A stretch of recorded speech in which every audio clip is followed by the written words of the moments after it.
off. And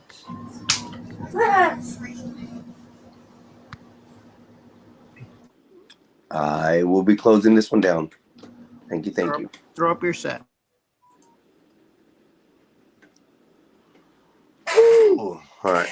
Give me just a second. Let me close this one down, and I'll be right there, y'all. Y'all can go on ahead and talk. Continue. Who's in the back? Anybody? Black Bear, Dennison, me, McFly. All right. We're restreaming in the stream. And we're out. Like, then you see what I'm saying, right? Like it's just like to promote what Asians are doing. You're 12 more basically hours, asking for gentlemen. whites to 12 more resegregate hours. themselves. Let's do it. Well, to be clear, I wasn't promoting it, but yeah, I see what you're saying, and I'm wondering if it's not going to become like if it's just not going to happen naturally with the way things are going, with inflation as high as it is, and rent and housing is completely unaffordable. I can see millennials and alphas or whatever it is, Zoomers or whatever. The boomer. I can see them rejecting corporate America, becoming a more agrarian society, migrating away from the cities, reversing the Industrial Revolution, and then having more kids because they need more help around the farm, and then that kind of I'm hoping that happens, Dan. But I don't think the system would allow that to happen. I agree with you. It's going to depend. People will have to be. They'll have to be focused and organized because corporate America will strike back.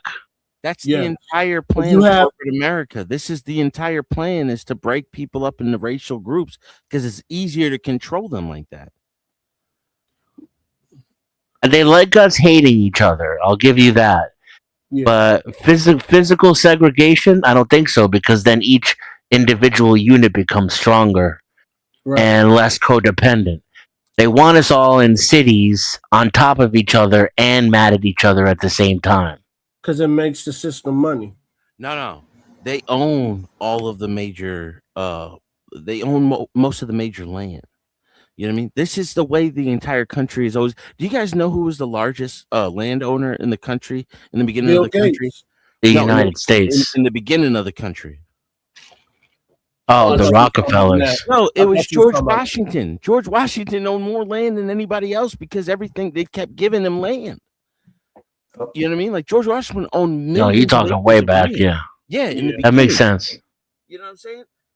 So like a lot of that shit like was just given after he died. He didn't have any children, so it was just given away like as national land and all this other shit. But like that's why they always try to go back and revert to like he was the king. He could have been a king if he wanted to. No, all of the rich elites in that time period basically divided the country up into their own little sections and pieces.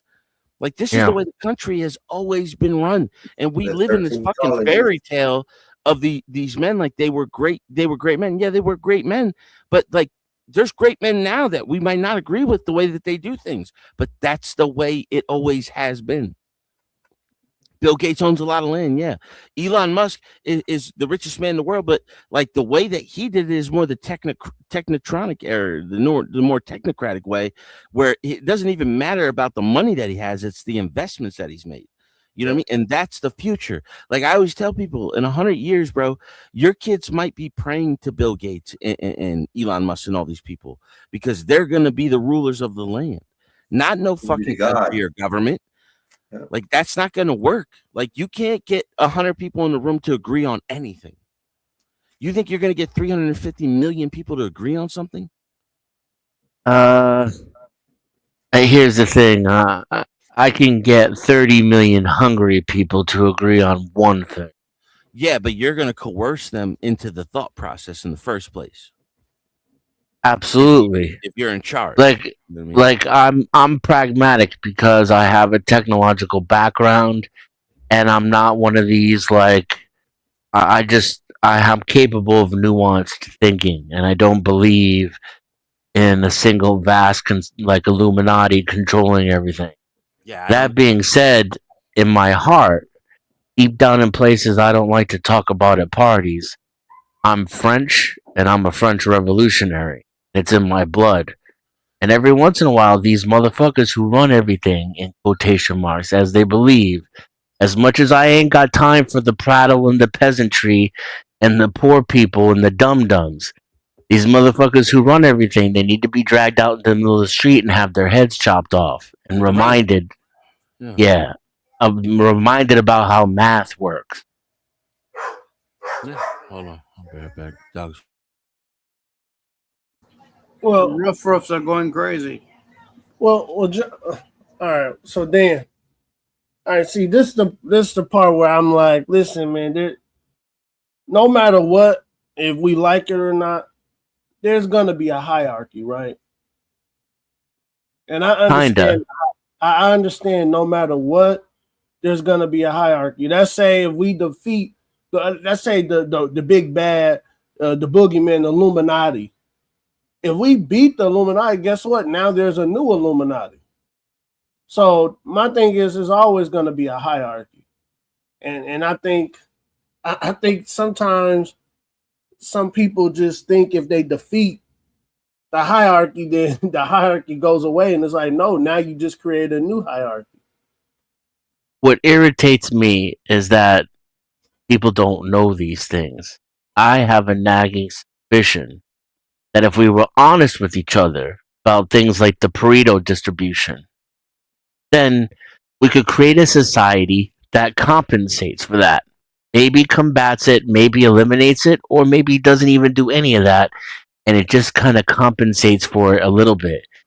Instead, we lean into it, we mythicize it, we worship it, and we claim that these people are better than us because they work harder and they're smarter and they deserve to be leaders. Yeah. But in actuality, they just got lucky. They got lucky on top of lucky times lucky, and now we've made them into gods. Yes. And it just isn't the case. Most of the time, these people are not very bright. They don't have a lot of morals. They don't know what they're doing. They can't predict the future, and we probably shouldn't be following them. So that's the part that bothers me. Yes, I don't understand this racial demographic and how we all look at the Asians like they're. If they were so fucking great, like it would be good in where they came from. You know what I mean? Like it doesn't make sense to me. Even in Europe, like at least Europe, when you look at Europeans, like there's parts of Asia, parts of Europe that they're ahead. The Japanese are fucking ahead. Let me interrupt you.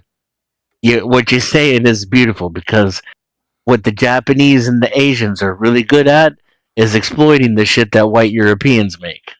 You know, that's what it really is at the end of the day. Yeah. They're super smart. They're super studious. They work really hard, and they're really, really, really good at living in America.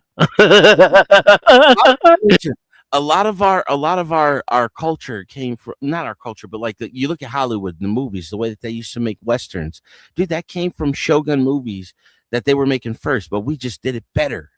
You know what I mean? And they do better shit than we do. But like, if you look at a lot of the scientific advancements that have come out of Asia in the last 10, 20 years, dude, that is, our scientists have created a lot of this shit. And they just like stem cells is the number one thing I always talk to people about.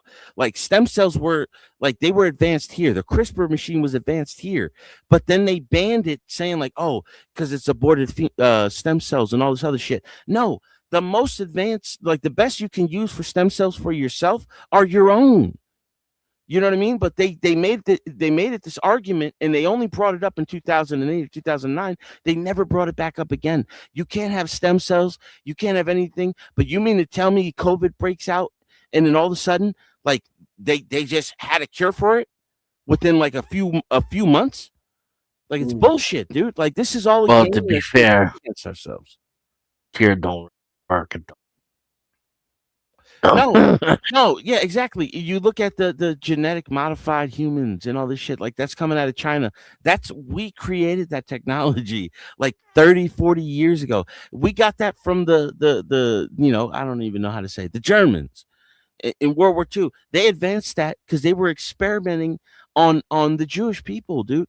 Like that technology, that science that we got, even rocket technology, jet propulsion technology, all that shit comes from these countries that we denigrate now. Like, oh, they were horrible because they killed. But then it's like they'll talk about the mustache man. Nobody ever talks about Pol Pot. That's the shit that pisses me off. Whereas like Pol Pot killed 10% of his own people. Like he killed people with glasses because he got the people to turn against their own people. And he said, like, oh, people with glasses are usually smarter and the smart people are the problem.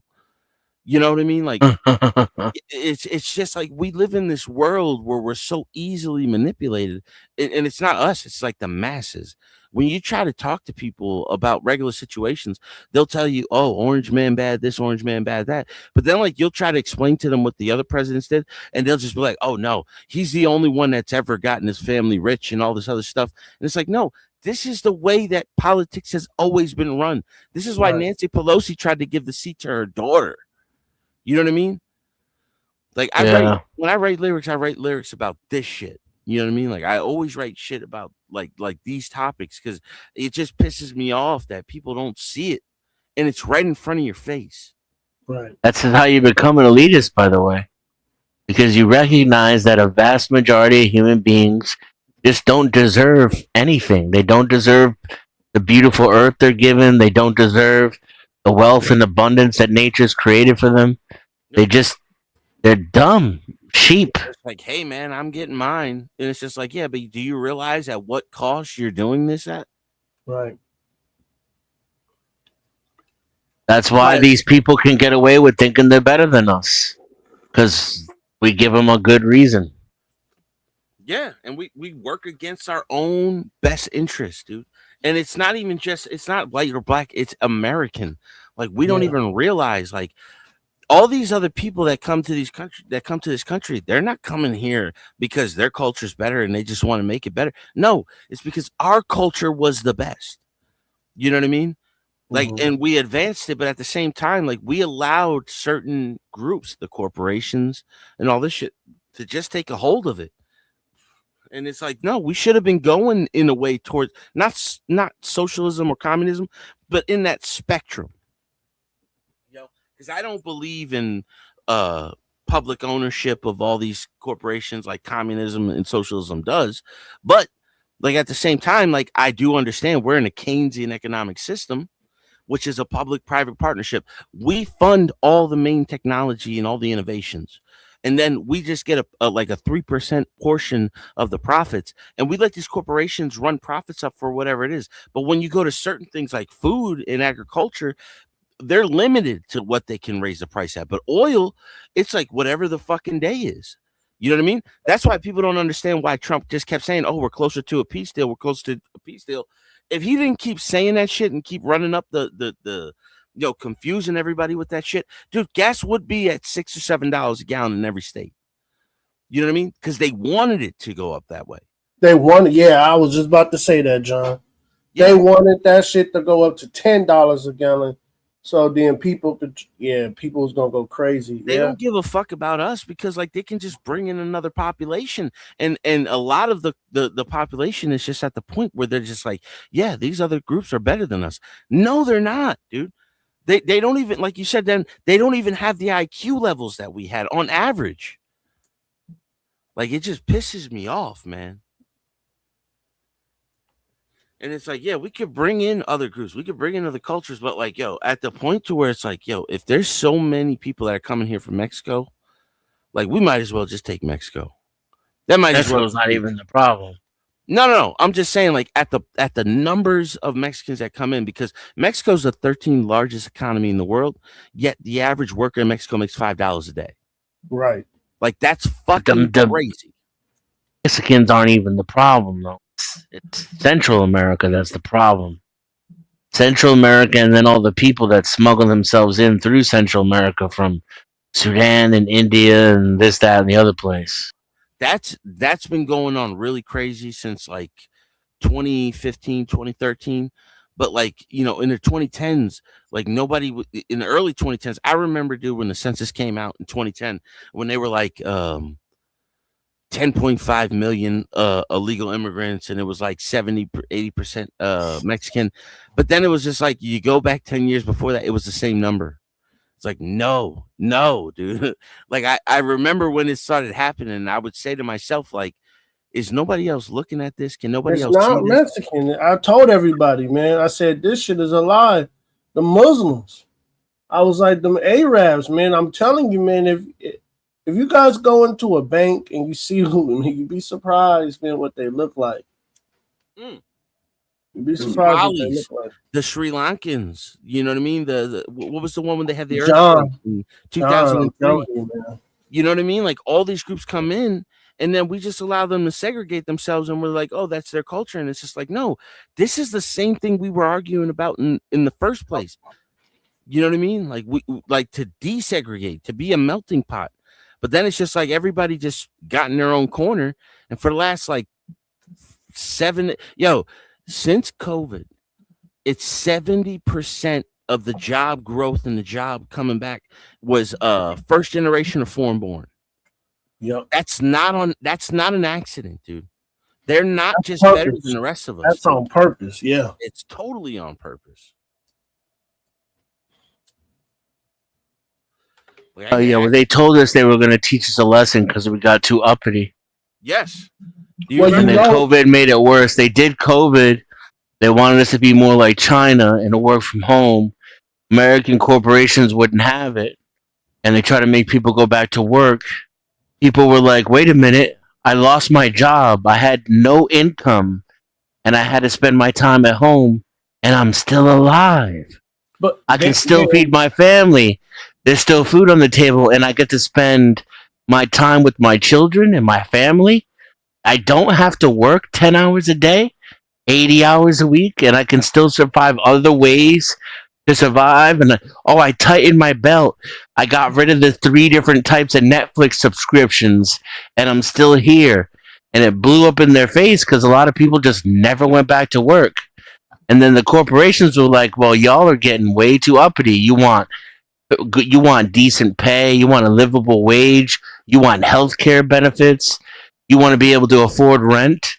Well, we'll show you. We'll show you your place." Yeah, like you want to be paid the same wage while you're working at home, but your wage is partially to the state that you live in, right? Because you have to account for travel, right? And then the other one is like state tax and all this shit. Like they keep finding these federal workers that are living in other states, but they're getting money from like New Jersey, but they're living in Virginia. That's a completely different state tax. Like you're making the same money, but you're not contributing to the same part of the state. You know what I mean? So now they're trying to adjust all this. And then like nobody was talking about the repo markets that were going in with these corporations when they were losing their ass off of the buildings that they had to rent. You know, they had to rent because it's a law that you have to have a building that can hold these amount of workers. Brick and mortar. Even if they're not there, you still have to provide that size building. You know what I mean? And this is like this is why I'm very anti-union, because the unions, like everybody's like, oh, you better thank a union for all this other shit. And it's just like, no, we should have got those rights as workers to begin with. It shouldn't have had to been a fucking union to do it, because if you look at what the union has done, they just pushed out innovation to other countries at the end of the day. Yep, that's all they've done. Yep, That's all they did. yep.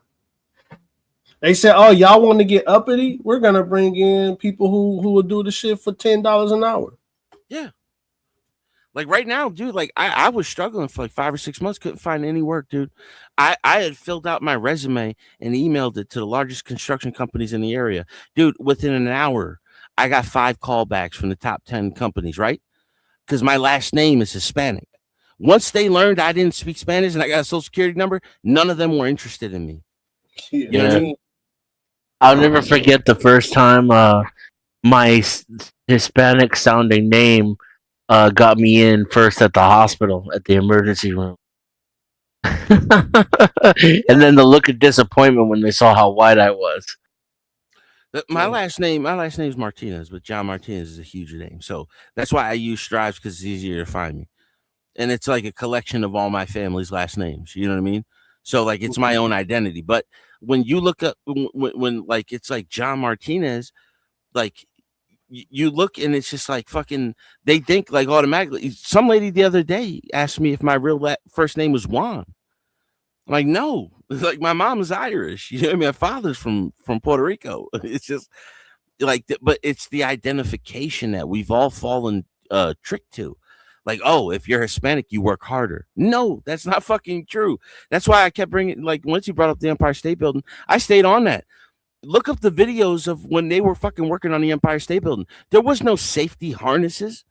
There was none of this shit that you see everybody wearing nowadays in these fucking machines that follow the fucking thing up. That had to be done by hand. Everything was done by hand. The rivets were done by hand. You know what I mean? And it was still a low death rate compared to like what it is average now. But they didn't have any safety fucking equipment. It's like, yeah, they work harder, yeah, because they're coming from a part of the world where they make in a day what they would make in a year in some parts of these fucking world, and they're bringing it back to their own country. So what are we doing? This is the real power of of America that we're not using, in my opinion, is access to our markets, right?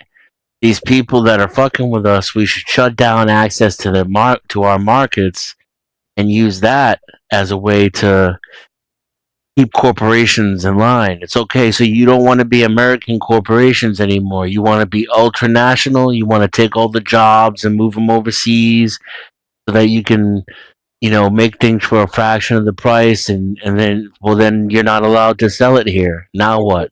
We will tax you the difference through tariffs. John, you want to know, and Dan, y'all want to know what I thought, and I've always thought this, and this is recently, is that they making sure that GameStop never happens again. When that Reddit group came with the idea of, hey, y'all, that's become multimillionaires overnight, and they did it together, they want to make sure. And they beat the hedge funds. And they want to say that can never happen again. This is the reason why they're doing all this stuff. A cryptocurrency, same thing. Right. You know what I mean? Like they came in and like Jamie Dimon was telling everybody, you're a fool if you buy it. But at the same time, Jamie Dimon was investing in it. You know what I mean? Like he was telling everybody not to do it. And we look at Jamie Dimon like he's some kind of Yo, I remember there's this Russian radio station. And their name is like Vivaldi and Lexus, I think. Lexus and Vivaldi. They have a Rumble channel, dude. Oh yeah, the prank callers. Yes, bro. When they did it to Chairman Powell in like 2018, and Chairman Powell said we have to bring wages down because right now, like our structure is based off the European structure. And that's what Trump is breaking right now. Like Trump is taking all of their manufacturing and bringing it here. And what's the big company out of France that owns all the car companies? Mercedes? No, it's like Fiat, I think. Chrysler. Diamond Chrysler. They own everything, right? And when you look back and like, why did we not buy their companies? Because there was a law against it in Japan, in France, and throughout Europe, where it's like you can't buy their companies, but they could buy yours. So they bought all our companies. Anheuser-Busch was bought by fucking Beck. You know what I mean?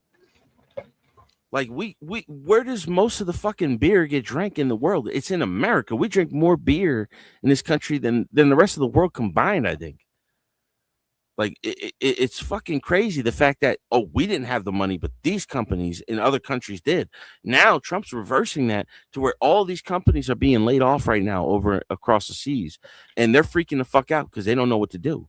Even with the insurance rates on the boats for the oil in the Persian Gulf, the Europeans threatened everybody. That's why they don't go through, because they're like, if you go through there, we're going to strip you of your insurance. Trump's like, fuck that. We'll make our own insurance. Everybody else will be insured through us. I remember some Mexican talking about this a couple weeks ago. he was saying, that Trump's doing all these things, behind the scenes to make Americans shit better, and everybody was like, no, that ain't what happening. This is happening. He's doing this, he's doing that, and now here we are talking about the topic. That's crazy. Yo, dude, I'm telling you, you look up people like Susan Kakinda, Rich Does Politics, Professor Anga, or some shit like that. These people are all like they're economic experts and historians and all this shit, and they're talking about it, but nobody's watching these people. You know what I mean? Everybody wants to sit there and tell me about fucking, like, in real world, in real life. They want to sit there and tell me what they saw on CNN.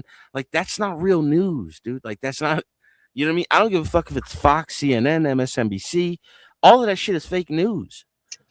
Like, I don't know if people remember how fast Fox News turned on Donald Trump after Jan 6.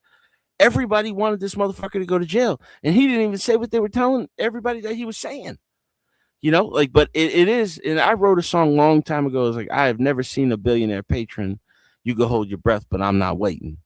But it's just like, that's the only fucking dude that I've ever seen that is coming and completely rip the old world apart, dude. And it has like the 330 something year European hegemony it's gone, bro. Yo, when he came out with the Monroe doctrine, like, that changed the entire game, and nobody's paying attention to this. They want to keep talking about all the sweetheart deals his kids get. Fuck that, dude. All the manufacturing, everything is coming back to America. Our refineries are opening up. You know what I mean? Like, we're gonna gain dominance to the point where we don't have to be the number one leader in the fucking world. We'll be number 2, number 3 in every market. Damn, man, he just got home. You made it home. Thank you. You made it safe. That's all I care about. I hope it was safe. And I'm drunk. Yes. And then check your Discord too. I'm on my last beer. Last beer. It's still early for y'all, man. Aren't y'all all across the world like hours behind me or something? Dude, I'm in New Jersey. Oh, you're on the East Coast. Hell yeah, my boy. Yeah. Hell yeah. That's what I'm talking about. Yeah, my father lives down in Deltona, bro. Like, I'll be down in Florida. Where's Bear at? How late you staying up, Bear?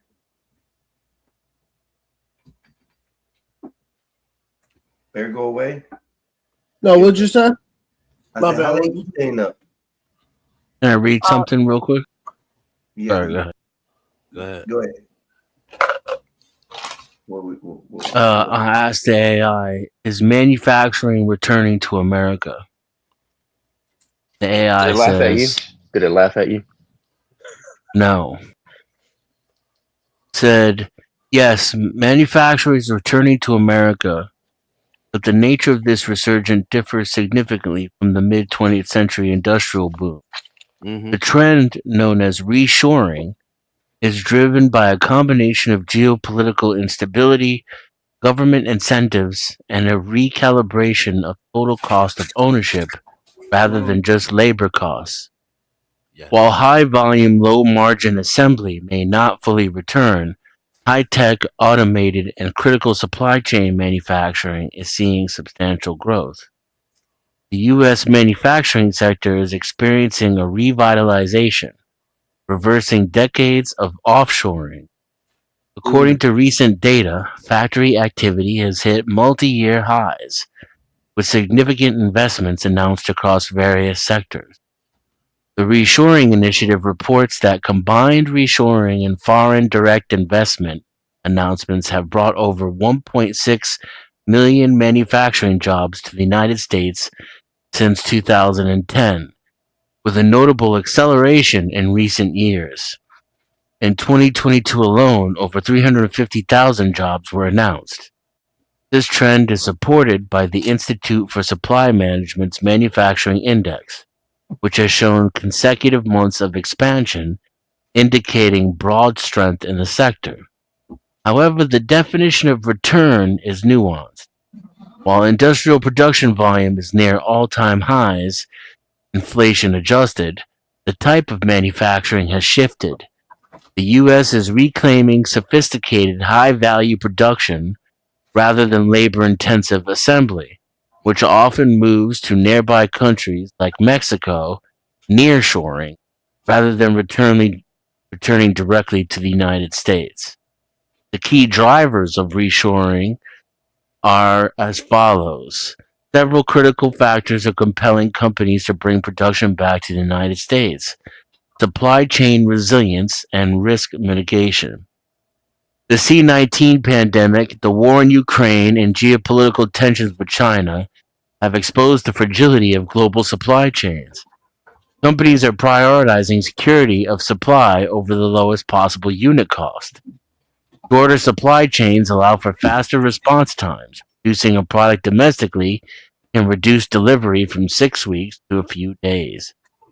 Government incentives and policy.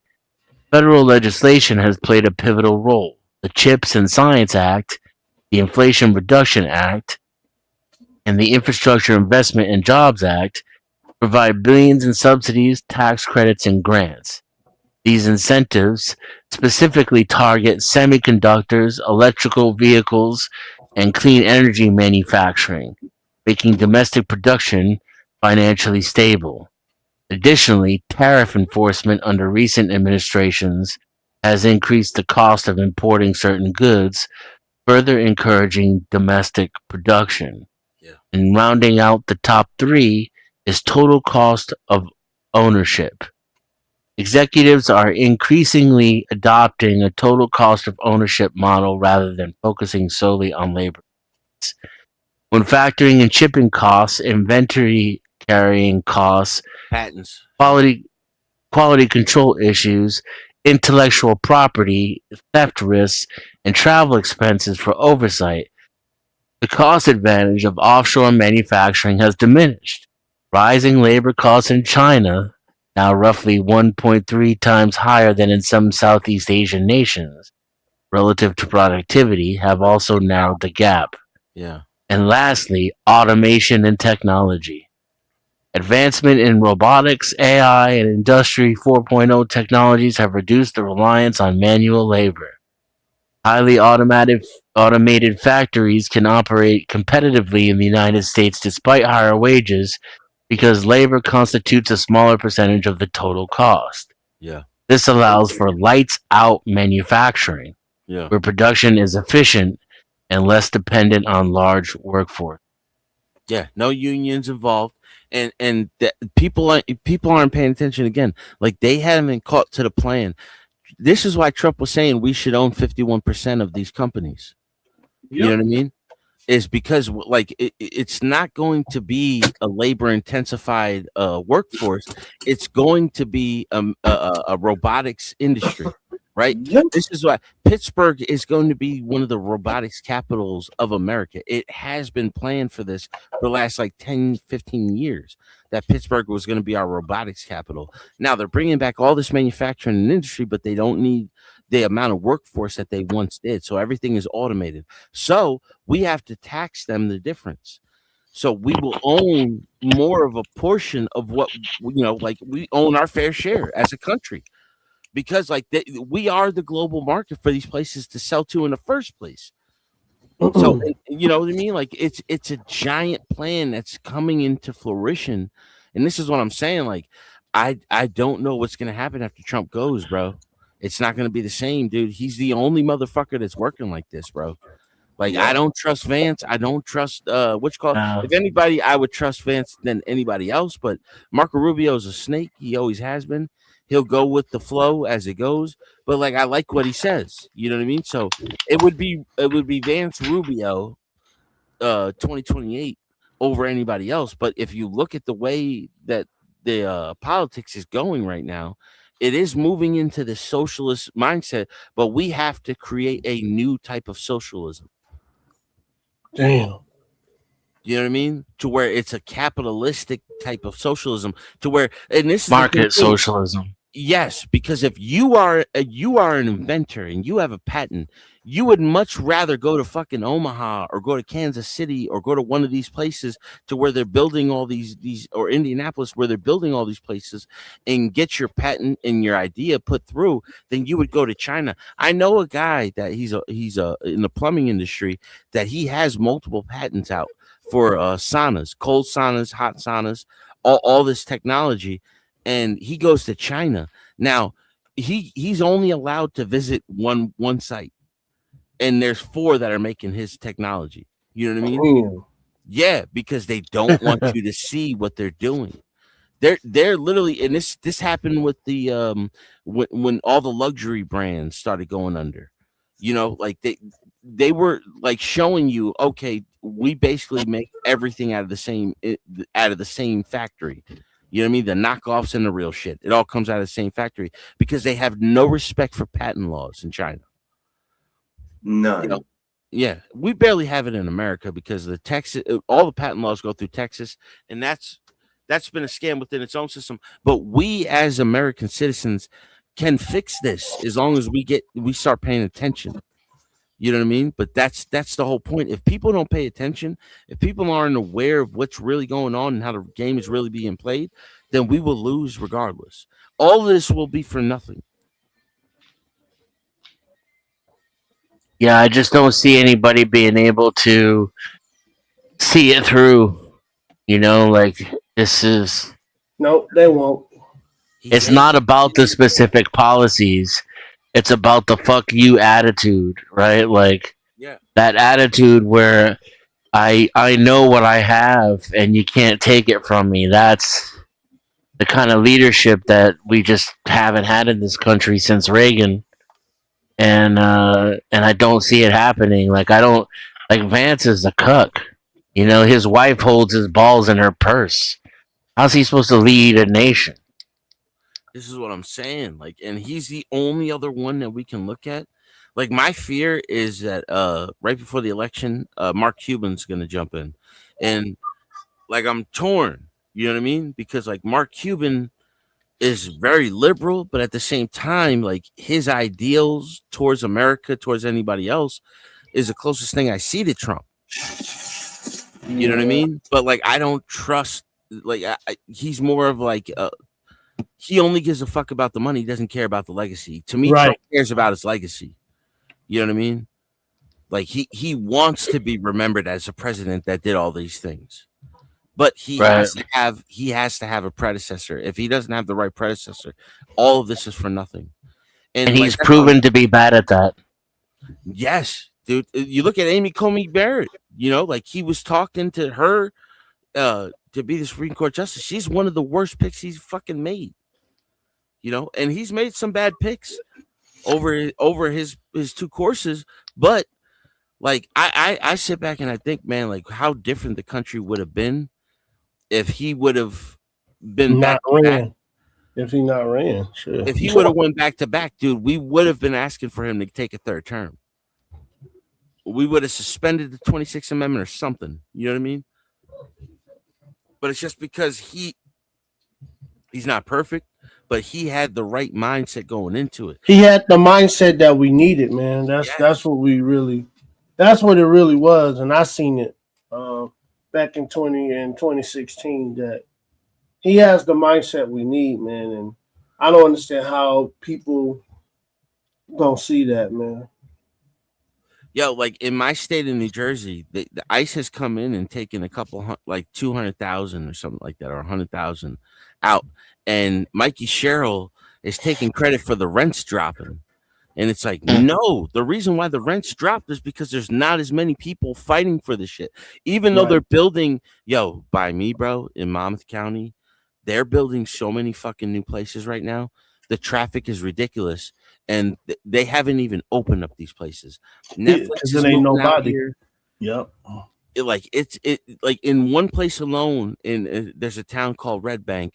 In Red Bank alone, they're building a condominium that's going to have like 600 new apartment buildings, and there are like 900 new cars that are going to be in the area. Bro, traffic is so congested as it is. It would be crazy to think another 900 cars are going to be like in this area. And that's not even counting Asbury Park. You know what I mean? Like everywhere around me, they're growing, but they're not worried about infrastructure. They're not worried about anything else because all of our local politicians have been paid off. Like if you look at, I don't know if you guys watch OMG, O'Keefe Media. They did a thing where they exposed some of the Antifa groups and shit. And one of them was this guy, Keedy, and he was a fucking council member in Asbury Park.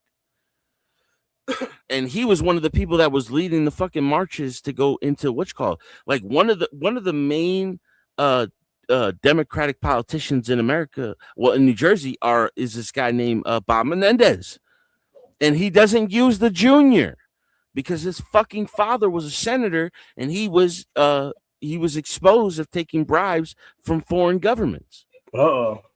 Yeah, and now like they all, oh, Bob Menendez this, Bob Menendez that, and I'm like, no, you mean Bob Menendez Jr. You know what I mean? But like they play these fucking games and people don't pay attention.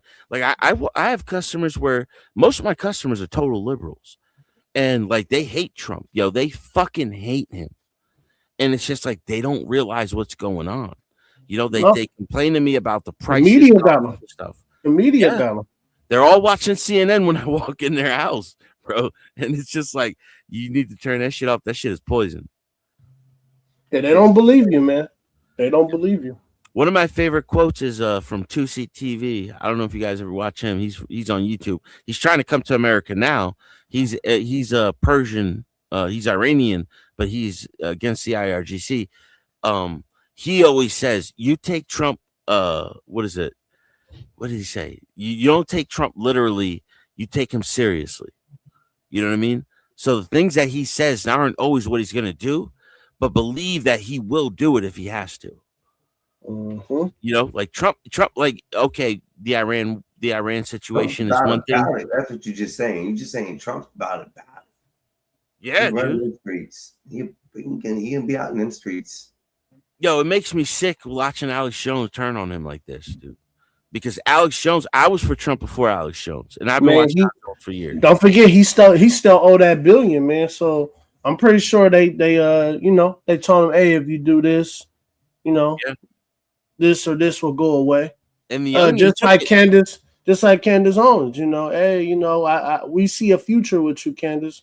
Hey, Tucker, we see a future with you. Yeah, we just need you guys to turn. I don't know about Candace. No, she is too. She is too, man. No, but Tucker Carlson is I believe they're trying to run Tucker for the president. Yeah, they told Tucker, man, we see a future with you, man. We just need you to turn. You mean to tell me Tucker Carlson didn't fucking know his dad was working for the CIA? No. You know what I mean? Right. What a joke, bro. Like, and then he's sitting there talking about, like, he went to Israel. Israel released a tape of him in the airport. And he was like, oh, they held us what's called. He was laughing, joking with the security guards. Like, it's a security measure. You know what I mean? It's a game, man. Yeah, man. Like, and he's over here talking all this shit. And then, like, I saw a video from Tucker Carlson not too long ago. He has some good shows. But then, like, you'll watch the next one and you're like, what the fuck is he talking about? Like, he's on aliens and all this other shit. And I'm just like, yo, I don't even give a fuck about aliens, bro. I'll be honest. Remember when he was on Fox, man, he was like this super right and everything. And then now, man, look at he talking about aliens and the Anunnaki. And, man, he be talking, man. What's wrong with the aliens and the Anunnaki, man? Dude, it's just like, it's not. No, it's go ahead, John. No, that's one of those things where it's like when I was talking to Eric earlier and I was explaining to him, like, yo, you're trying to get into spiritualism. We're talking about politics. We're talking about facts. You're talking about opinions. Right. You know what I mean? Like we're trying to fix the system. You can't even talk to me about spiritualism until we can fix our political system. That's true. You know what I mean? Yeah, that's true. I get you on what you mean. Like, we've lost our way, even though, like, you might not be a Christian. I'm not a Christian either, but, like, I believe in Christian ethics, and the way that they've set up society is the best way that society has worked. Not to say, like, it won't get better through a different system or a spiritual awakening. Like, I love science, bro. I love, like, learning about space and all this shit, but it's like, that's second nature to politics to me. Because as much as you want to think about, like, what could be out there, it's like, no, dude, like, what are we doing right now is the most important thing. You know what I mean? Like scientists have like, they predict, like, they say, if you look at the edge of the solar system, like, all they see is ones and zeros. And it's just like, oh, that's where a lot of people are like, oh, we're in a simulation. And it's like, yo, we don't even understand what a simulation is. You know what I mean? We're thinking of it from a computer perspective. But like these are building blocks that like to put it like this, we're using computers to solve problems, like quantum computers to solve problems in our scientific world right now that we couldn't solve for 100 years, but they solved it in 26 seconds or 26 minutes, some shit like that, you know? And it's just like, that's why I was explaining to Eric earlier. It's just like Michio Kaku predicted by 2050 that we would be able to download, but by the time you're like 2 or 3 years old, they could download any amount of information into you. You know, you'll be 10 times smarter than Einstein when you're 4 years old. I know Kung Fu. Yeah, exactly. Like we're in the Matrix, you know what I mean? But it's like it's not like we're in an actual computer simulation. It's just like we are looking at this through the computer model, you know? But like quantum computing is way different. Like honestly, I'll be honest with y'all. I think quantum computers are made of human brain matter. Yeah, I thought about that too. They had an episode. If you guys watch, I never thought. yeah, what's that show? Black Mirror. They had an episode. Yeah, they got an episode about it. But I'm gonna grab this off of my channel. I made this video. This is like one of the only fucking videos I ever made. But I'm gonna show y'all this fucking video that I have on here. Oh shit, hold on. Yo, I got a K9 video out here. That's what, because I was looking up earlier for the K9 videos. But I'm gonna show y'all this fucking video that I made years ago. It's called Biochip. People don't understand what biochips actually are. You know what I mean? They're made of human brain matter. And this has been studied all around the world. And this is what I think that are in the quantum computers, because like when they show you I'm going to put it in the back chat right now. When they show you these things, like what they're loading them into, and this is like in the early 2000s, late 90s. There's a lady that was on the Sean Ryan show talking about that, I think 3 weeks ago. About Sean Ryan? Yeah, he had a guest. There's a lady that was talking about that, and now human matter, the brain and the body will be. She did talk about that. Was it Tori Maris? I don't want to say a name. Yo, but it was on there. Tori Says, bro. Tori Says blows my fucking mind on a weekly basis, bro. And I don't believe everything she says because she was trained by John Brennan. Like she was part of the psych ops before it was even known. She was she graduated from Annapolis. They try to pretend like she didn't even exist, but she has all the documentation. She was, if you ever watched the Stop the Steal documentary from what's her name? The girl who was on InfoWars, but she got fired when she put out the thing exposing a lot of this shit. Like it goes so deep, bro. Yeah, I know what you're talking about. Yeah, her name is Tori Maris, and there's like Peter Berge is another one where she loves Peter Berge, but she doesn't agree with him. Watch this video. I gotta take a piss, but just turn this on. It's only like 4 minutes.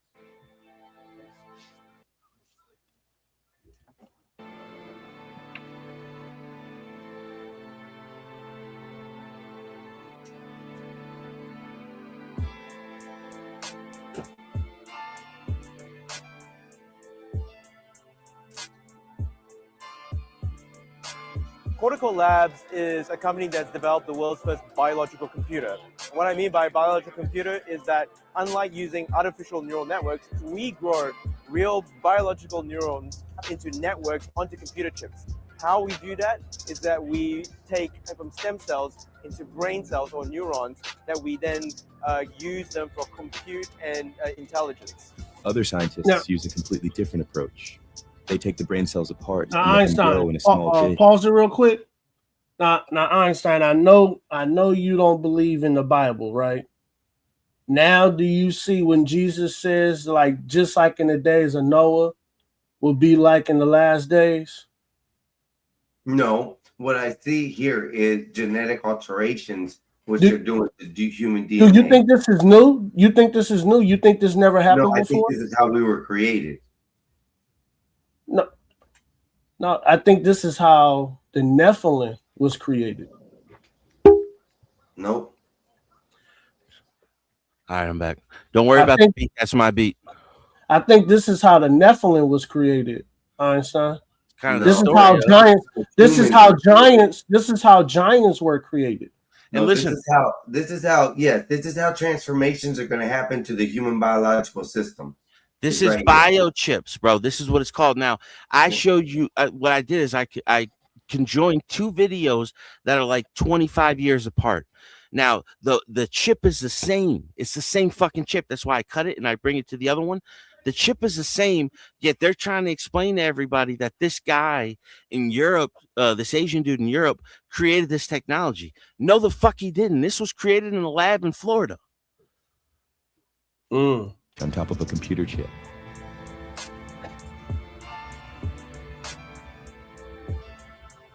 The problem with this technique is that it is extremely difficult to place each cell exactly on the right connection port. A team of researchers at IMEC has recently found the trick. They printed a pattern on the chip of the product that the brain cells love to eat. While consuming the product, the cells get stuck to the right spot and their tentacles are guided by the pattern. This way, the whole network of brain cells can be entirely controlled. Her name was Luisa Nicola. She talked about that neuroscience on the Sean Ryan show. Say that again. Luisa Nicola. That's the one that he was talking about earlier, right? I don't know if that's the same person, but she talks about it. Neuroscience and how Elon Musk and a couple of the other leading, I don't know, companies or whatever in the world that that's they've already Neuralink. tested. That's Neuralink. If you look up Neuralink, Neuralink network, yes. That's one of them. It's a brain. It's your brain being attached to other brains. That's what it is. It'll be all in one. Like everybody would, you would be in sync. Yep. It'll be it'll be the hive mind. Thank that, man. This is how it was in the old days. That's why I'm telling Einstein that, man, the Bible is telling you what's going to happen. It's telling you to play. The tech is here now, though. Like the tech has been here. Watch this, because this video is like early 2000s, late 90s. You could see it through the technology that they're using. This shit ain't new. That's what I said. This is not new. This is old technology. Yeah. It's just to us, it's new. Yeah. Have already been experimenting with such brain dishes. Their chips were less precise, but their results sometimes remarkable. Let me disconnect the light show. Dr. DeMars, for instance, tries to communicate with his brain dishes and teach them several tasks. So each of these dishes contains about 20,000 or so neurons, which are firing away as we speak. So each one's an individual network, and they'll fire spontaneously. Hybrid biological chips could be a more sustainable and efficient solution in fields such as robotics, but they could also be useful when testing new drugs.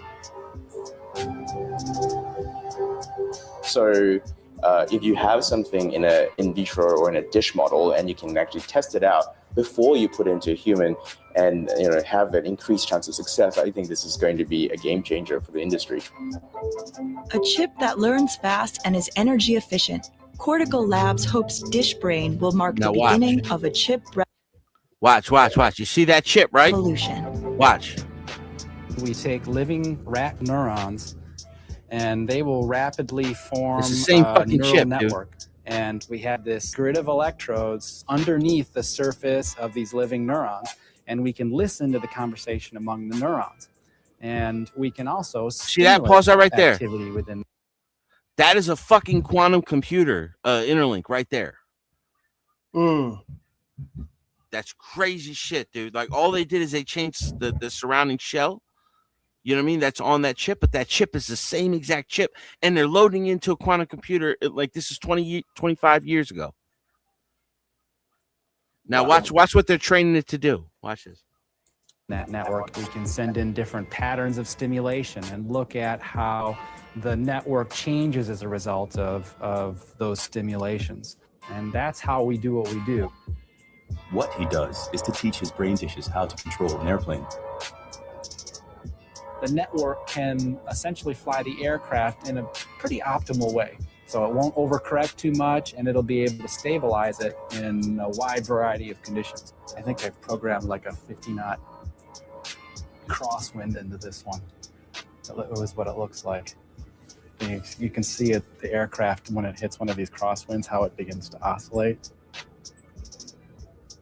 The oldest dish that I've had is 2 years. And the only reason why that dish died was because we were moving the lab from Caltech to Georgia Tech. Otherwise, that dish would probably still be alive today. Each dish has a characteristic, so you can learn to recognize one dish from another dish. They're demanding, though. You have to feed them. Why is he calling them a dish, though? What does that mean? Dish. Did you hear what he said? He said they're demanding you have to feed them once a week. Right.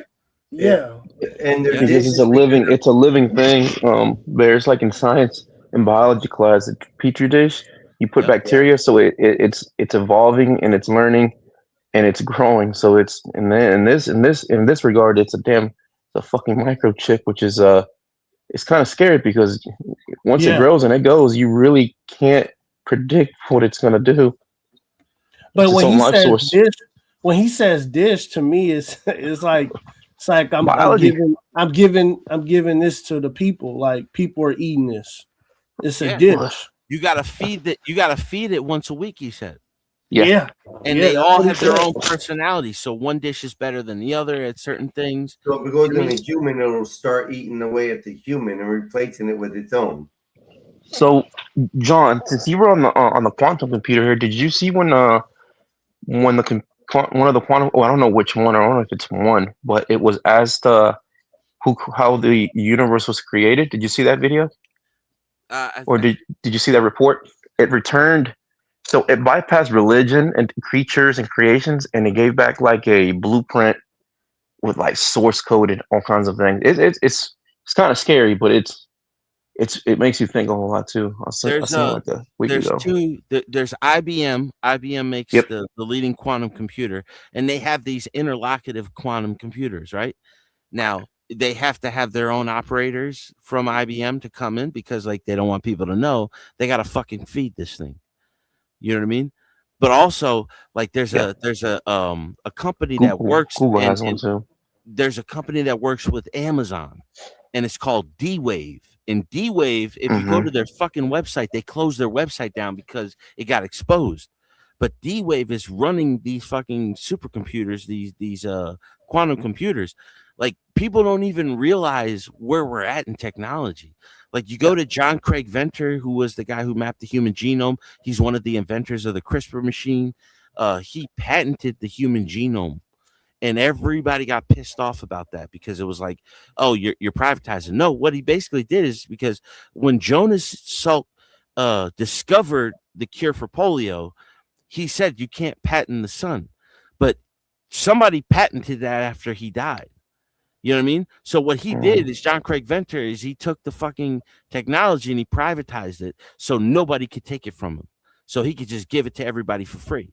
But they villainized him. Now, John Craig Venter, he's been using this technology to where they can take spit, like you could spit in a fucking cup, and they can genetically map out what your face looks like. And that he gave that in a TED Talk. He told you that in a TED Talk. Like, we're so beyond like the point of history. There was another one where I have a video. There was a video I found years ago, and it's on BitChute, that this guy he's giving a class to the military people, and he's explaining to them how when they discovered like the human cell can hold 6 terabytes of information. He said that this is where espionage is right now, to where like Chinese scientists are downloading information into their cells. And they're just walking out of the fucking country with it. You know what I mean? Like, and they show you, like, there's a commercial from, I think it was IBM, where they show you, there's original video of a horse. It's one of the oldest videos ever recorded. It was from like 1860 of a man riding a horse, and the horse is moving. You know what I mean? But this is from like 1860. And they showed you from when they discovered this technology to where they could put a picture into somebody's, like, hide it behind a cell, right? And you could see it, but like within 3 to 6 months, they were able to make moving images and hide them in cells. Like this is where we're at in technology, man. We're so far into the game that, like, you know, all this shit about diseases and how we can't cure it, that's all lies, bro. They already have cures for everything. They already know our entire, like, there's another one that was in CNN. I remember watching it on CNN where there was and you guys talked about this, the domestic fox, right? There's a guy in Russia that's been raising foxes for years. And he domesticated foxes, this one breed, and they compared that, and this is what the main headline story is. They compared the DNA to that fox to a wild fox, and they discovered the domestication gene. So this gene is that the one that they could turn on and off and make you docile. You know what I mean? And like it goes, they can tune you like a fucking piano, bro. Well, Like, that's to we talked about like a couple months ago about frequencies and how every person has like their own unique tune, I guess, to a frequency. That's why some people can get sad, happy, like whenever they hear certain music, Yes. because music is played at a certain frequency. So if you do that with DNA, brainwave, and everything, it messes with so much. Not so messes with DNA, but it like the DNA strand almost like removes some things on the strand that's not so, that I guess like cancers and shit like that. once you map it out, like, you know how to hit switches. Right. You know what I mean? And this is where we're at, dude. We're at that point to where they can, that's what I'm saying. Like, people either have to get into this now or they'll just hit the fucking switch and we'll all just be like a bunch of zombies. You know, Mhm. they have race specific bioweapons. Like, all of this shit is real, bro. And people just like think like, oh, you know, COVID happened, and no, dude, that was the ultimate test. That was a test run. They were guinea pigging on us. Yep. You know what I mean? That's why I told people, do not get that damn shot, man. Mm-hmm. I told people, don't do it, man. It's like all they doing is getting you ready for the mark of the beast. Yo, dude, I got the first one. I got Bell's palsy a year and a half ago. It went away after like 3 or 4 weeks, but all the doctors thought I got the shot. And I was like, no, I haven't gotten the vaccine since I was like a teenager, you know. But they were just, it was stress related. But they all kept thinking, they all kept asking me, all the doctors, all the nurses, oh, did you take the shot? You know, because like this has been a common occurrence in that. And it's like, what would that have to do with neural if it's a shot against a vaccine? Uh-oh. You know what I mean? Like they and then like you go, that means they know something. That means they know something.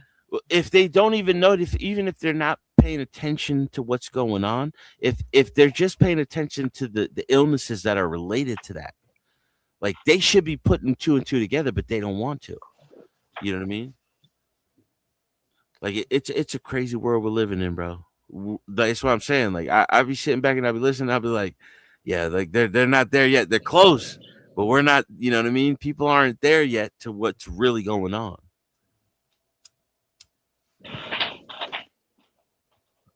That's crazy, man. You think there'd be like a age of like, where like I guess not so much exposed, but like I guess it's like, I mean, majority of the world's gonna have to know something, or like when shit just kind of breaks loose and it gets out of hand. Yeah, we're at the precipice of this, dude. We're right on the cusp of it to where they can fucking just like, and it's like you remember what's the guy's name? Well, he was talking about how he was a close friend of Rockefeller's, and how Rockefeller was telling him like, oh, you know, in the future, you know, you don't do what we say, we'll just turn off your chip. They don't even need to put a fucking chip into you now. That's fucking wild, man. It's like not to talk about like aliens and movies like that, but I think who was it? I think it was somebody. Joe Rogan had somebody on his podcast where like Hollywood directors like the Terminator, these alien movies and shit. Yeah, War of the Worlds. Yeah, like how they, you know, like how these ideas just come about, but these people actually know people like in the government. Yes. These NASA scientists, you know, they talk to them, and then in return, they turn those ideas into like movies and prep people up. Yo, do you guys know where Elon was named after? You don't hear a lot of people name Elon, right? No. Do you know that Werner von Braun, who was the lead scientist to the Saturn IX rocket, They say he was named after a damn alien or something like that. he was named after a science fiction book that Werner von Braun wrote because he created the Saturn IX rocket to get to Mars. Because the Nazis believe that there's something on Mars that we'll figure, we'll find out where humans, actually came from, or some crazy shit like that, right? But Werner von Braun wrote a book about space travel into Mars and how Mars was ruled actually by 4 of these like godlike creatures, where they were called the 4 Elons. And his grandfather is a huge technocrat. It's just like who's the guy who discovered evolution? Darwin. Darwin was not the inventor of evolution. He was the one that actually proved that evolution is real. His grandfather taught him that. So if you ever watch National Treasure, you remember how National Treasure, the kid's grandfather was the one that inspired Nicolas Cage. It was his grandfather that inspired him in all these tales. His father didn't want to believe it. So it skipped. His father went to him, and he was the one that cracked the code. Like, that's the same thing as fucking Elon Musk is fucking, you know what I mean? Is that like, why Elon is trying to go to Mars and do like a permanent one way? Is that what he's trying to go there? Do a one way trip there? Exactly. Because it's going to be 6 months there, 6 months back, or some shit like that. But you got to be there for a certain amount of time because of the way that the Mars and Earth circle each other. Like, there's basically like there's a catch time. You know what I mean? Shoot. Yeah, you have to slingshot the right time. Yeah. So that's crazy, man. His rockets are going so fast now, bro. They're going so fast. And it's just like, what the fuck is this guy? He was originally like an engineer, but like his original investments were in like Squarespace or some shit like that. PayPal. You know what I mean? And then I did see I saw how he was engineering the Raptor engine and how he like basically it don't even look like a fucking rocket no more or a motor. It looks like a big tube. But he said he goes. I forgot what he told Joe Rogan, but it was an insane number how fast he was going. In the first one. Yeah. It was a crazy number. He's got 33 of them connected to a rocket. That number, you know what I mean? Yeah, that's crazy. 33. 33. That's how many they use on that Starlink. That's fucking wild. Like, all of this shit is connected, bro. And it's just like, we're living in the times where everything can change if we can just get a hold of this. And Trump is the only one that is actually just trying to expose a semblance of this shit. And that's why I like you hear me, you hear what I talk about, you hear how I think. Like, Trump is the only motherfucker I would trust to do this because he's worried more about his legacy than anything else. So like when people start talking about Trump and all this other shit, I'm just like, dude, no other president has ever, even Reagan, dude, right? Reagan has been you remember, like, I don't know if you guys know about Lebanon, how Lebanon was the last Christian country in that area.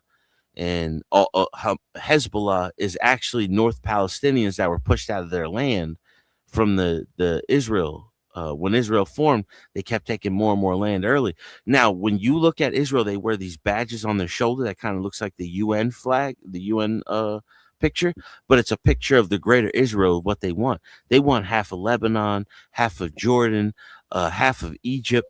Yeah, you know what I mean? Everything, yeah, and they've been slowly but surely acquiring this fucking land, and they wanted Gaza, and Trump was like, "No, we're going to take control of Gaza." Yep, and that's the part that even the Democrats is, talking bad about. Oh, look here, told you he's a dictator. He's taking away their land. I'm like, no, shut up. You don't even understand. He's stopping something. He's stopping prophecy. Mm-hmm. The North American Union, like where he's basically broken the North American. I don't know if you guys saw this. Like, I think I seen it today. He's basically canceling the North American Free Trade Union after he got them to agree with everything. Like, he's doing all this on purpose, bro. John, this is how you know, man, that the next president of the United States, they might put a woman in there. Mm-hmm. They might put a woman in there. That's what they've been going for since 'Cause Trump. they could control a woman. It's easier to manipulate them. Yeah. I mean, Yeah. So you tell them this shit, they're not gonna believe it, and sometimes like they won't even care. Because when we talk about like how people don't really pay attention, that's because like women have the right to vote as equal to men. But look, it's mostly men that really care about this shit because we know the consequences that will happen. You know, women just think they only care about what it looks like visual. They care about it what it looks like visually. Oh, I'm ready for the next first woman. It's like, well, fuck that. What is she? Is she gonna speak up and what is she gonna face it? Like, what is she gonna do? I don't care about it. I just want her to be a woman. Oh, okay, yeah, you an ignorant fuck. You're an ignorant fuck. It's all racial politics, racial identity. She's gonna try to divorce the country, keep the White House. This is why, like I always say, like Trump's gonna Trump, like he keeps talking about taking parts of Canada and taking parts of Mexico. Like Mexico can be its own state. You know what I mean? But like the plan is the North American Free Trade Union. That's always been the fucking plan. Is the North American Union between America, Canada, and Mexico. Like when the UN takes over the planet and you have Africa broken into two sections and Europe in one, and then they want to overthrow, they want to get Putin out of there, and then the Chinese are down with whatever. So it would just be these sections, like 7 sections of the planet, that they would all be ruled under the UN in one world order. Like Trump is breaking that whole fucking plan right now. He's like, fuck it, we might as well, you know, it's like if like I knew it and I came up here, it was either on Stanley Channel, and I was telling everybody, yo, listen, we're going into Venezuela because Stephen Miller declared it that Venezuela is a terrorist state. You know what I mean? Once they started calling cartels and shit terrorists, it was like, yo, that's where we're going. We're gonna do this now. And he slowly but surely, Venezuela and Iran together have way more oil than the Saudis. Now you're talking. Now you're talking. Yep. And those are the only 2 countries that he's been interested in. It's on purpose, dude. It's not on accident. If we can change them out of first of all, the Saudis are done. And that's why they kind of like they're in a double-edged sword. Because once Iran falls, and Iran will fall. We could leave now and Iran will fall. Like it's $1 US dollar to like $1.3 million Iranian dollars. People leave that country alive with whatever's left of it. Yeah, and they're gonna have a civil war. They're in the middle of a 3-way civil war right now, and people don't realize it. You have the IRGC, which is the military branch fighting the political branch. And the military branch is basically run by the Ayatollah, but then you have the most of the country, which is they're Persians. They want to go back to the Shah, and the Shah already said he doesn't want to be the king. He just wants to be the symbol of the country. So like they would have their own, because like even the Shah, Iran has had their own constitution since 1907. They had Shahs up until the 1970s.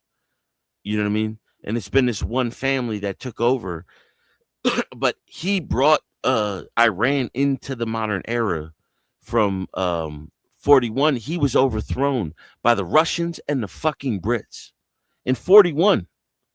You know what I mean? Like the Soviets and the Brits were fighting in 41. But all of a sudden they're going to overthrow the same country. And do you know what the Shah was doing that they didn't like? He was bringing in the Jews. Mm. Yeah. And if you look at the Jews, like where did Israel come from? The Brits owned Palestine since after World War I. They took it from the Ottoman Empire, and he gave them that portion of the land because nobody wanted to bring them in. But the one country that was, you and the Soviets overthrew them. Like it's a power move. You know what I mean? Because the Shah of that time was the truth, man. He rebuilt this country, and that's when you see like they have pictures of the 70s when like Persian women were in bikinis and everybody was walking around, had nice cars. Then all of a sudden, like the IRGC takes over, which was supposed to be a revolutionary thing, and they destroyed that country. because it was easier to close them off and create a global hegemony over the oil markets, which was run through the Brits. London is not part of Great Britain. London is its own entity. That's why their Wall Street is one. London is the Lloyd's of London, which was one of the original banks. You know what I mean? London, and that's why you look at London's populace; it's 70% non-British. You know what I mean? That's where Vanna and all of them are from. Like it's like a universal landscape that like they're the hegemony of the financial world. You know how they always say like America is the military arm, London is the bank, and the Vatican is the church. Yep. Right. Yeah. That's the unholy trinity. That's what they call unholy it. Trinity. And that goes back to the golden bull rule, the golden calf, the golden bull, Yes, where sir. every European country is ruled through the Vatican. Yes, sir. That's why I keep let me be quiet. Go ahead. Go ahead. No, go ahead. What were you saying? No. I mean, I know a lot about a lot of these things. That's why I was trying to tell Einstein that you'd be surprised how many things that's going on in the world right now is attached to the Word of God, and how things. No, Dennison did. John just showed me a video that they are creating genetic biological chips that feed off the human body when installed. I say that's a construct of, not evolution, but of science and math and numbers and experimenting. So, yeah. what do you think? What do you think angels were made out of, Einstein? Bullshit, because they're not real. Okay, so if you believe in aliens, right? What do you think an alien is made out of? I don't know. I've never seen one. I can't even say that for an angel either. I've never seen one, so I don't know what it looks like, what it is, or what it ain't. I think like me personally, right? I'm talking about me. I think angels are aliens. I mean, they possibly could be. I just don't know whether So in this world and time whether saying that is clear these days, because I've been talking about the Anunnaki. I've been talking about other things like that. That's Sumerian. All this. What are the Sumerians? Who are they? Huh? Who are the One of Sumerians? the first civilizations. Yes. Yeah, but where are they at now? Yeah, gone. Right. No, but where were they from? But supposedly from Mars. No. Like, what geographic land were they in the Earth? Oh, that's a good one. It's Iraq. Iraq and Iran, right? Yeah. Now, they've been trying to keep Iran a secret for how long? They don't want people to go into Iran and really look around at geographical sites. They have those crazy sites where like it's impossible during that time for them to be carved. We can't even like redo anything that they have. Yeah. It's just impossible. I know what you mean. I've read a couple of books actually about that Samaria. And the Anunnaki and the Nephilim, the Anunnaki, I think translate directly as those who fell from heaven. Yeah. Mm-hmm. Yeah. You know what I mean? It talks about all that. Yep. And even like if you don't read the Bible, if you look at these like civilizations, they tell you without having to even read the Bible what they saw. Like you don't have to look into something or believe people. You can just see and look. And even the locals, a lot of the locals are not allowed to be talked to by archaeologists in these areas. That's why they're escorted by people that go into Iraq and stuff. They are escorted all the time. And then you have people over there that tell you. You got people over there that tell you, we got giants in the mountains. There's giants. Look at what ISIS did. ISIS, the first thing they did is they destroyed all of the shit that was in the museums that they were uncovering. That was the first thing that they did. You know what I mean? Like now, look, Anunnaki, and then you go to the Sumerians. Now, what is the original monotheistic religion? Monotheistic means one God. Who is the originator of one God? Christianity. No. What's in the Middle East? Zoroastrians. Zoroastrians are Persians, bro. They're Iranians. Yeah. Ancient Persia. Yep. They don't even have their original Bibles or their original text because they lost it. But when you look at the drawings that are on some of the monuments that were still remain, they are literally just energy vortexes. You know what I mean? Like there's circles within circles that are circled in circles. You know what I mean? And if you go to the east of them, that's what the Buddhists and the Hindus created their own religions around. You go to the west of it, that's where the crucifix and all these other religious symbols come from. Like most people don't even know, like Judaism originated from Yahwist and Kabbalist, which Kabbalist is like the power of numbers, and Yahwist believe that that's where Baal comes from.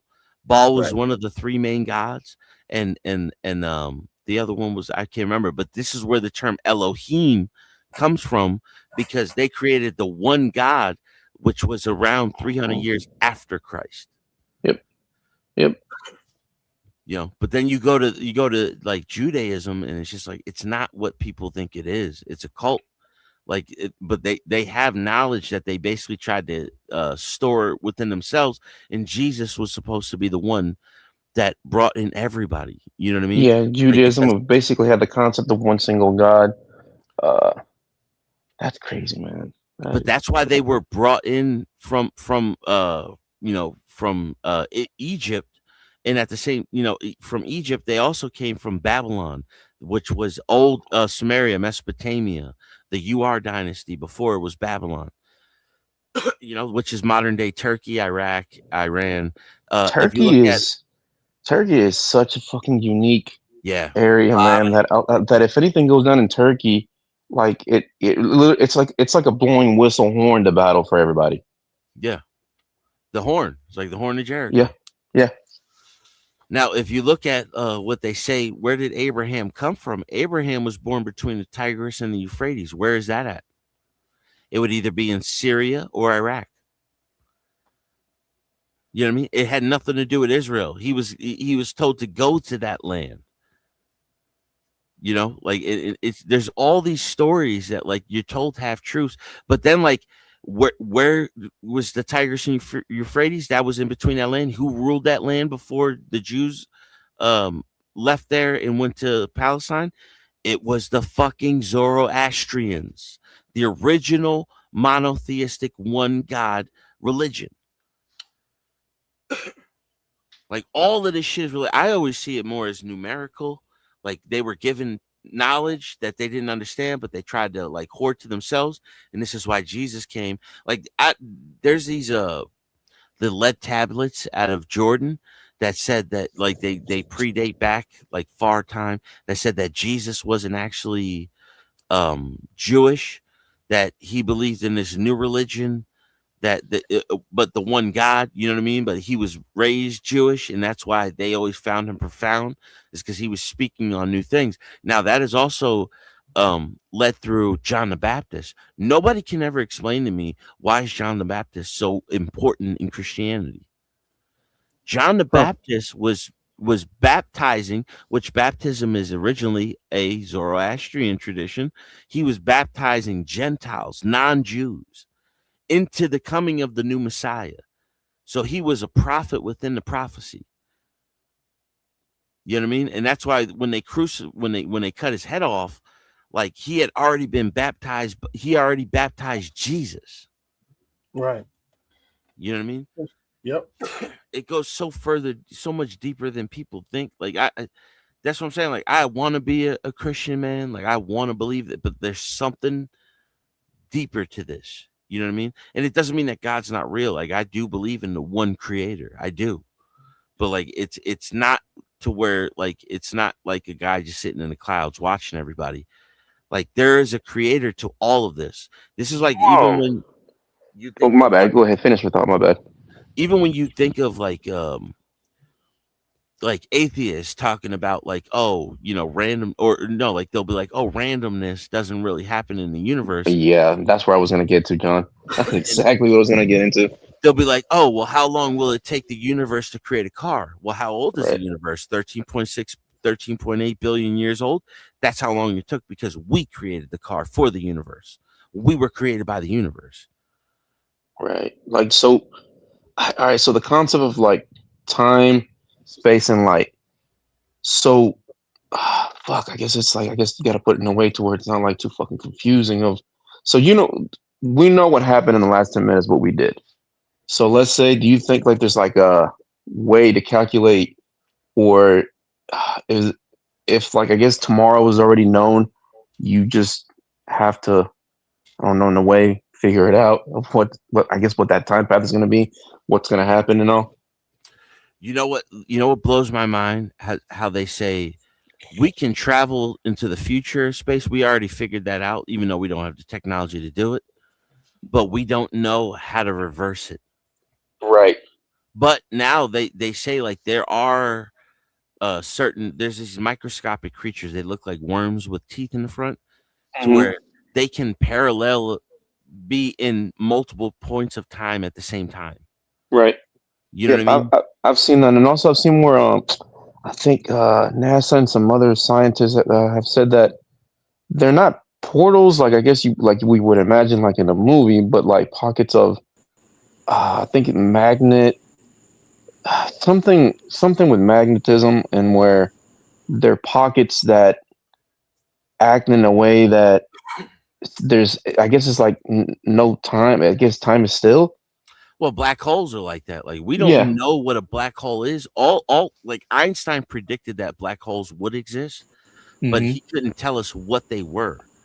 You know, like, and so like if you think of the multiverse theory, like black holes are just a hole that goes from one multiverse to another. So there could be a multiverse of light instead of darkness. Like they don't understand what dark matter is, but they understand that that's what's holding the galaxies together, some type of gravity. Otherwise, why would galaxies even exist? Why wouldn't we just be a giant cluster of stars? Well, we don't even know if a galaxy exists. Well, like I said, we kind of taught all that see stuff. the Andromeda galaxy. The Andromeda galaxy is due to run into us like 5 billion years, but like by then the sun would be gone. Like we would basically be energy sources rather than a physical being. We would evolve so far beyond that. Just like I used to want to be a scientist when I was younger, and when I got my telescope and I looked at Venus and I looked at Mars, and they looked like angels. And that's the conversation people don't want to have, is that what if these planets that we know are solid planets or not? Yeah, well, and then you go to exoplanets, which there's hundreds of them. And, like that's what Pluto and Charon, that's why they're not really considered planets anymore, because they're in the Kuiper belt, which is basically the same thing as the asteroid belt, but they're beyond the gas giants. So you have the rocky planets, which is like, was it Mercury to Mars? And then you have the asteroid belt, right? But then there's also, you have like parts like Sirius and other planet that we thought were planets that they're not. They're just part of the asteroid belt. But then when you go beyond Uranus and Neptune, there's a whole bunch of rocky planets, and this is where like comets swing all the way from out there and come all the way back in, and then they circle. But around there are millions, maybe billions of these rock giants. Some of them are bigger than Earth. That like they have all the makings of to make a planet, but they just weren't. They're like excess, extra parts that weren't used. And then like you go beyond that, and that's the Oort cloud, right? And then you go beyond the Oort cloud, and like we're on the tail of Orion, which is one of the spiraling parts of our galaxy, and we're more towards the outer edge of it. So when we look at the stars, we're not even seeing the full solar system. That only comes within a yearly solar cycle where we spiral, at certain It could be times. more planets. It could be way more planets. Yep. Now they predict like we might have millions of planets that can hold life within our own galaxy, and there's billions, if not trillions, of galaxies. Like life could be abundant, but it's so big. The universe is so big the galaxy is so big, you know, like we would have to discover a new technology to even reach them. So if anybody and any other alien species that was coming to us would be thousands of years ahead of us. Now, my favorite theory is like the grays that we see are drones that they're time traveling drones that we're sending back and forth from our future. I've heard about that too. Yeah, like that one blew my mind when I first heard that. Yeah, I've heard about that one. It wouldn't surprise me, dude. Even like with like how we're talking about like ancient things and like ancient weapons, like even like the Covenant, like it's like basically a damn nuclear bomb if you look at it and you read the details and how it's described. Yeah, it's like you get radiation. It's all the key points to getting radiation sickness was when you were exposed to this. You had to wear a certain outfit. You know, you had to be covered from head to toe, and then even then they would still get sick. The ones who carried it. It'd be crazy if you had like the gray aliens and you had like the black aliens and shit. Yo, you know who trips me out, bro? You guys remember the guy? What was the guy? He said he worked at Area 51. Oh, you talking about what's his name? Bob Lazar. Yeah. Listen, Bob Lazar created his own rocket.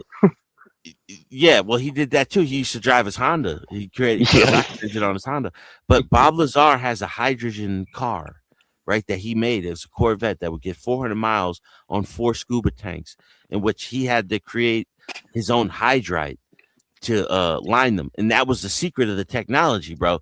And I've seen this technology in a car, like I think BMW is making or something, to where like it's like you have to line it out with hydride because it's so light, the hydrogen, that nothing sticks to it. So it's not like you can use it with natural gas and you use sulfur, so you smell like the eggs. Like you couldn't stick anything to this, so it smells.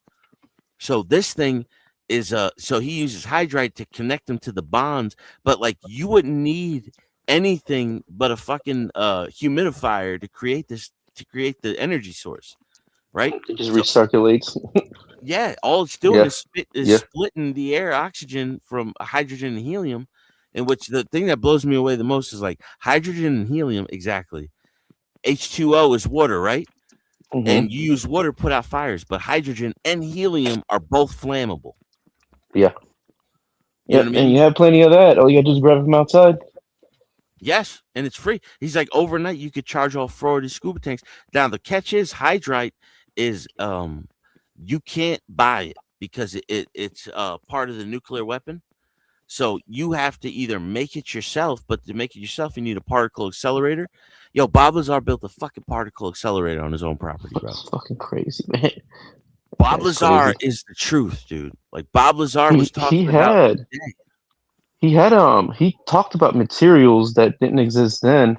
That he said he worked on some element that's used in like that's used in like CDs and all kinds of tech now in phones. So yeah, they didn't discover that element till like 2015, dude. Yep, and I know like what was that alien metal that he said that you can fold and it gets back into its original form. I can't remember what it was, but then he would talk about the anti-gravity to where he would only be allowed to work with one dude at a time, and to try to figure out the anti-gravity. So they would all put all these greatest scientists in teams, but they weren't allowed to communicate with each other, talk to each other. But he was like, when he went into the warehouse, he said you could tell that these things were completely different, like time periods, thousands of years apart. Some of them were new, some of them were very old. Yep. And, these things were found in crash sites all around the world. So it's I know he talked about that that some were archaeological finds and some were like gifts. And so you remember, I don't know if you remember, I don't know her name, but I think she went to Harvard. It was a Chinese student that ended up I forgot what she ended up figuring out. I think it was the warp technology, I think it was that one, the warp, and all of a sudden she went missing. Yep. And also like a lot of these scientists are tied to NASA and physics and all this stuff. They just went missing. And look, the stories are like they're not even in the news anymore. You like they're just basically gone. You just found out they went missing, but never found out what happened to them. because they were whistleblowers too. They were supposed to come Mhm. out with some kind of shit that It's same guy. What's his name?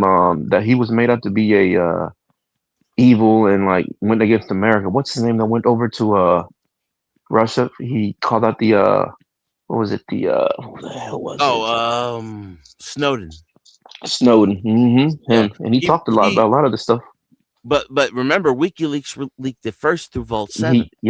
He did. The thing is, it was easier to use him, and I mean, they ended up getting the Wiki guy, but the Snowden guy, I guess you could call him a weak link, but it didn't turn out that way because China ended up getting him, and then Russia got him.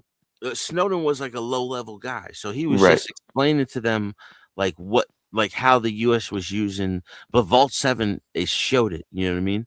And then like you got reporters like Daphne Galizia, who was assassinated in Malta because she was uncovering the Panama Papers into where all these people were putting their money, and all this money was being led back to private military contracts that like they were funding these things like black budget operations, all this type of shit.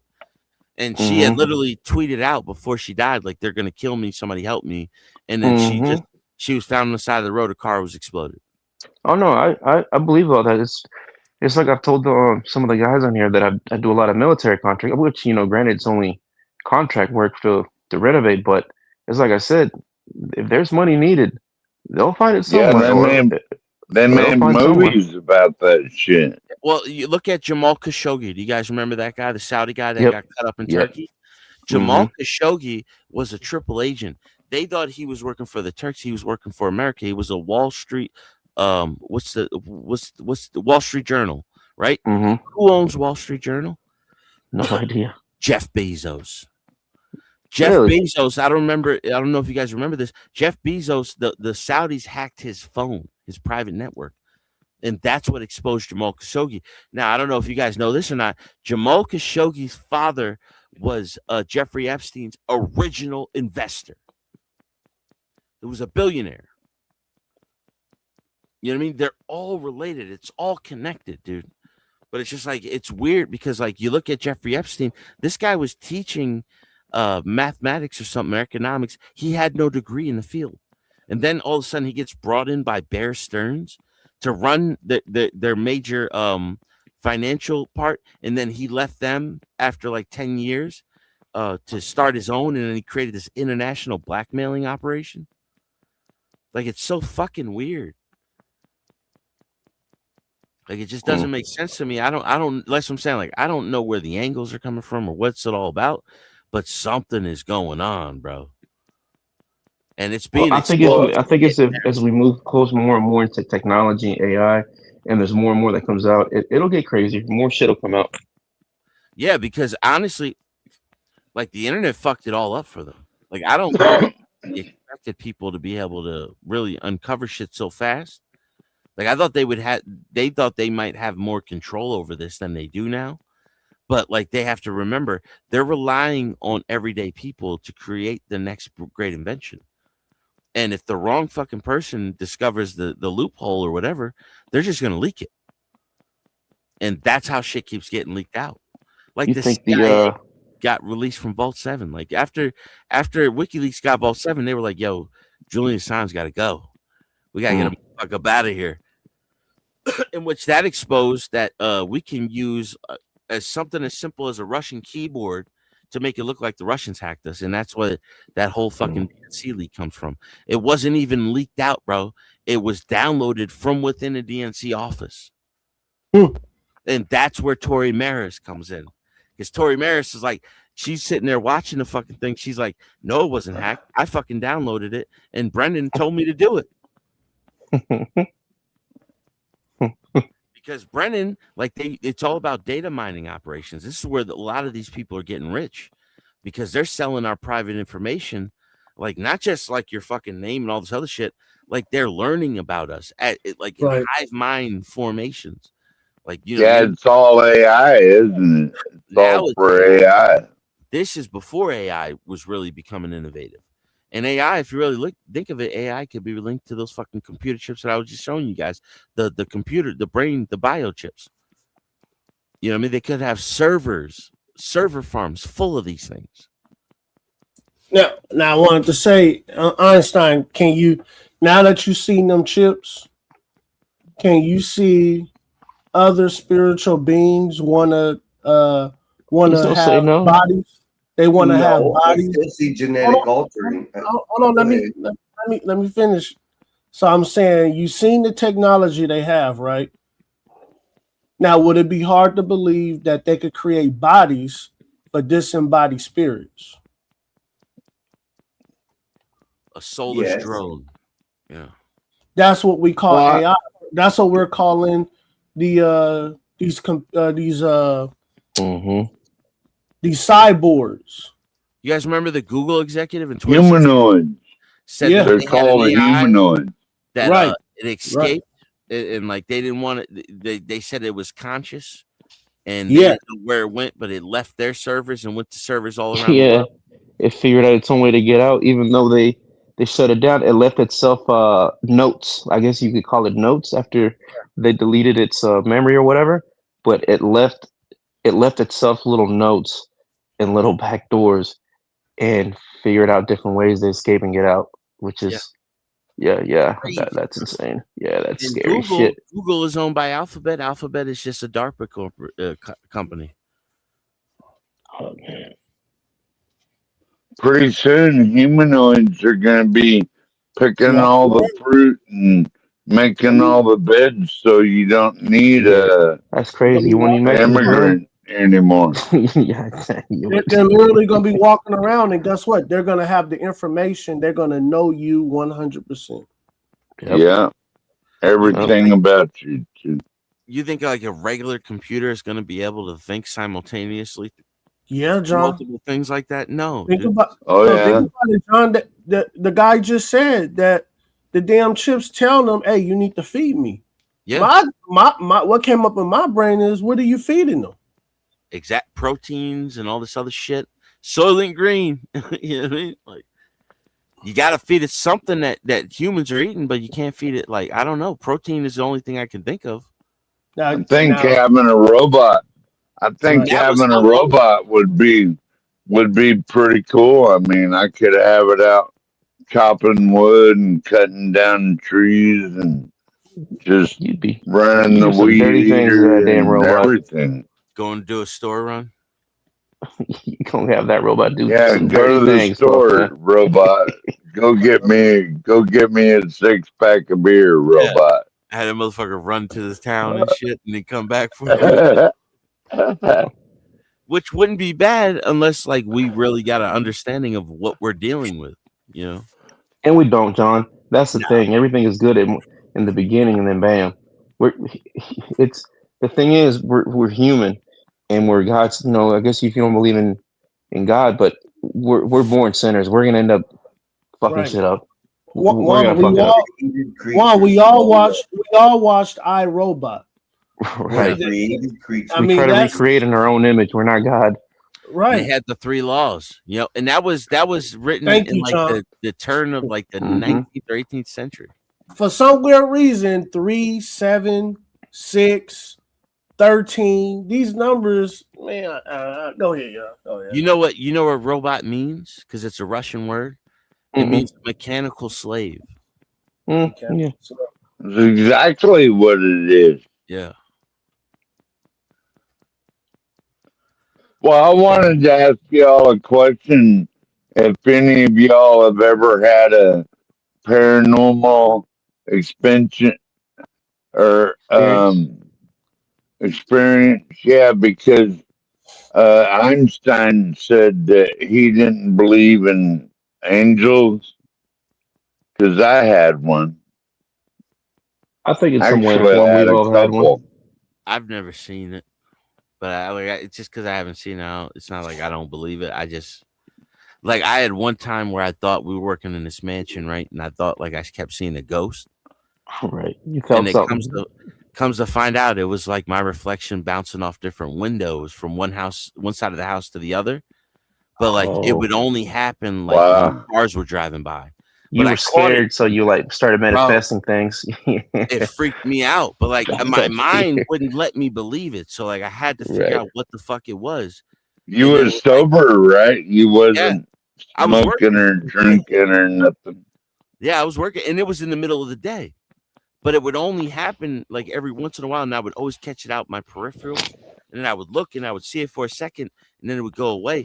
But it was like the reflection of the light through the cars and how I was standing. It was weird, but like I found a way how to mimic it. You know what I mean? To where it was like, okay, that's not a fucking ghost. But I could have swore for the first 2 days I thought it was a ghost, bro. But I kept seeing it at the same time around the same, like doing it the same way. And I was like, no, there's a pattern here. Something's wrong. No, But I it was mean, like, yeah, it was like at least 100 feet away from me. In that the only things that I've experienced I could tell you is, I guess, so where I'm originally from in Mexico, we're from a big desert area. It's a big farm town, and if you go out to the farm, you basically have to stay on the land or make a fire. Think of like a cowboys out in the desert, the old days. Yeah. That's basically where I'm from. So I don't know where Bear's from, but if you're out from a desert area and it's pitch black, I'm not saying you like that I've seen anything, but you see shit, you kind of like just kind of laugh it off or look, No, just kind of shrug it off. Yep. So it's like, I mean, you see shits that move, like I guess in the air, you think something is there, but when you turn around, it's like not there. Then, and like it's like John was saying, like on the side of my eyes, I'm thinking I'm seeing some bullshit, but then you look and it's almost like you almost feel like something is looking back at you. Yeah. Right.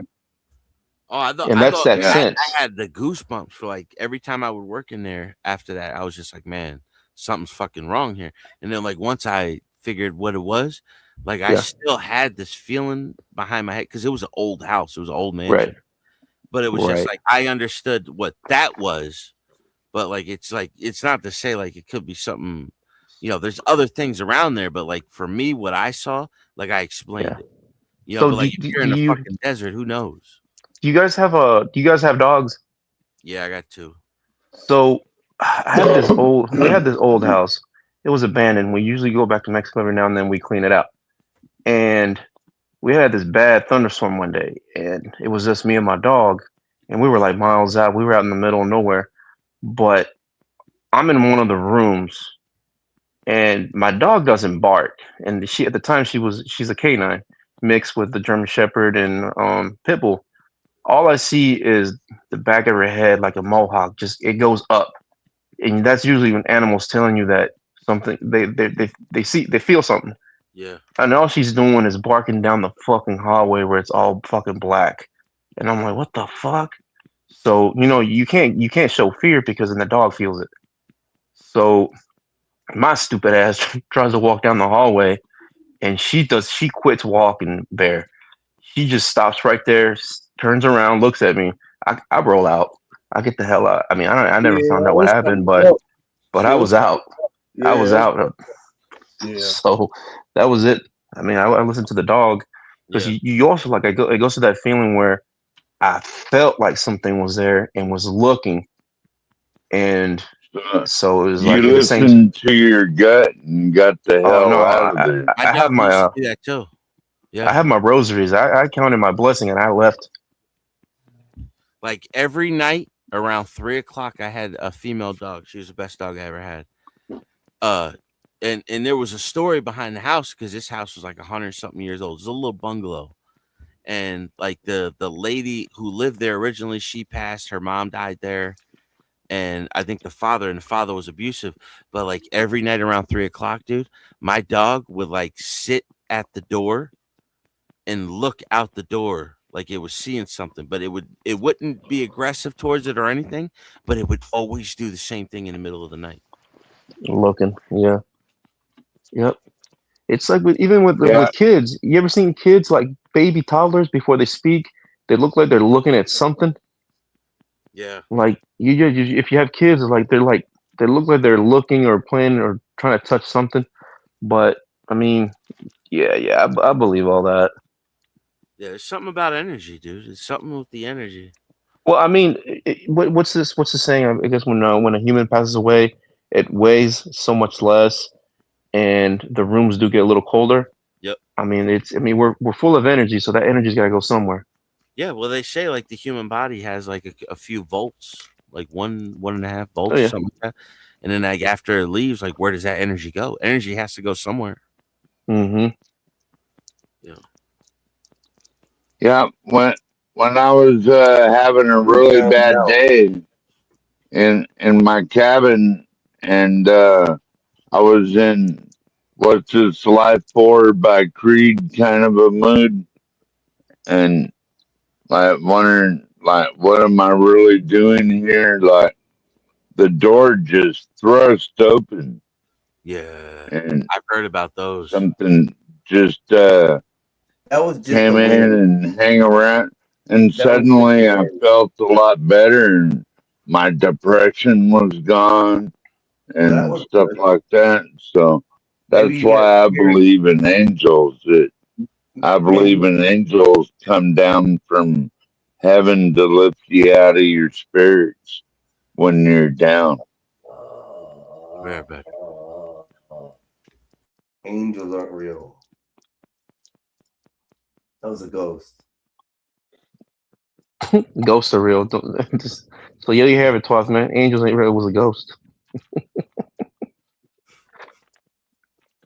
Well, it goes back to what you were saying about the ancient Iranians talking about people or like something raining down from the sky. Mm-hmm. I kind of believe in that.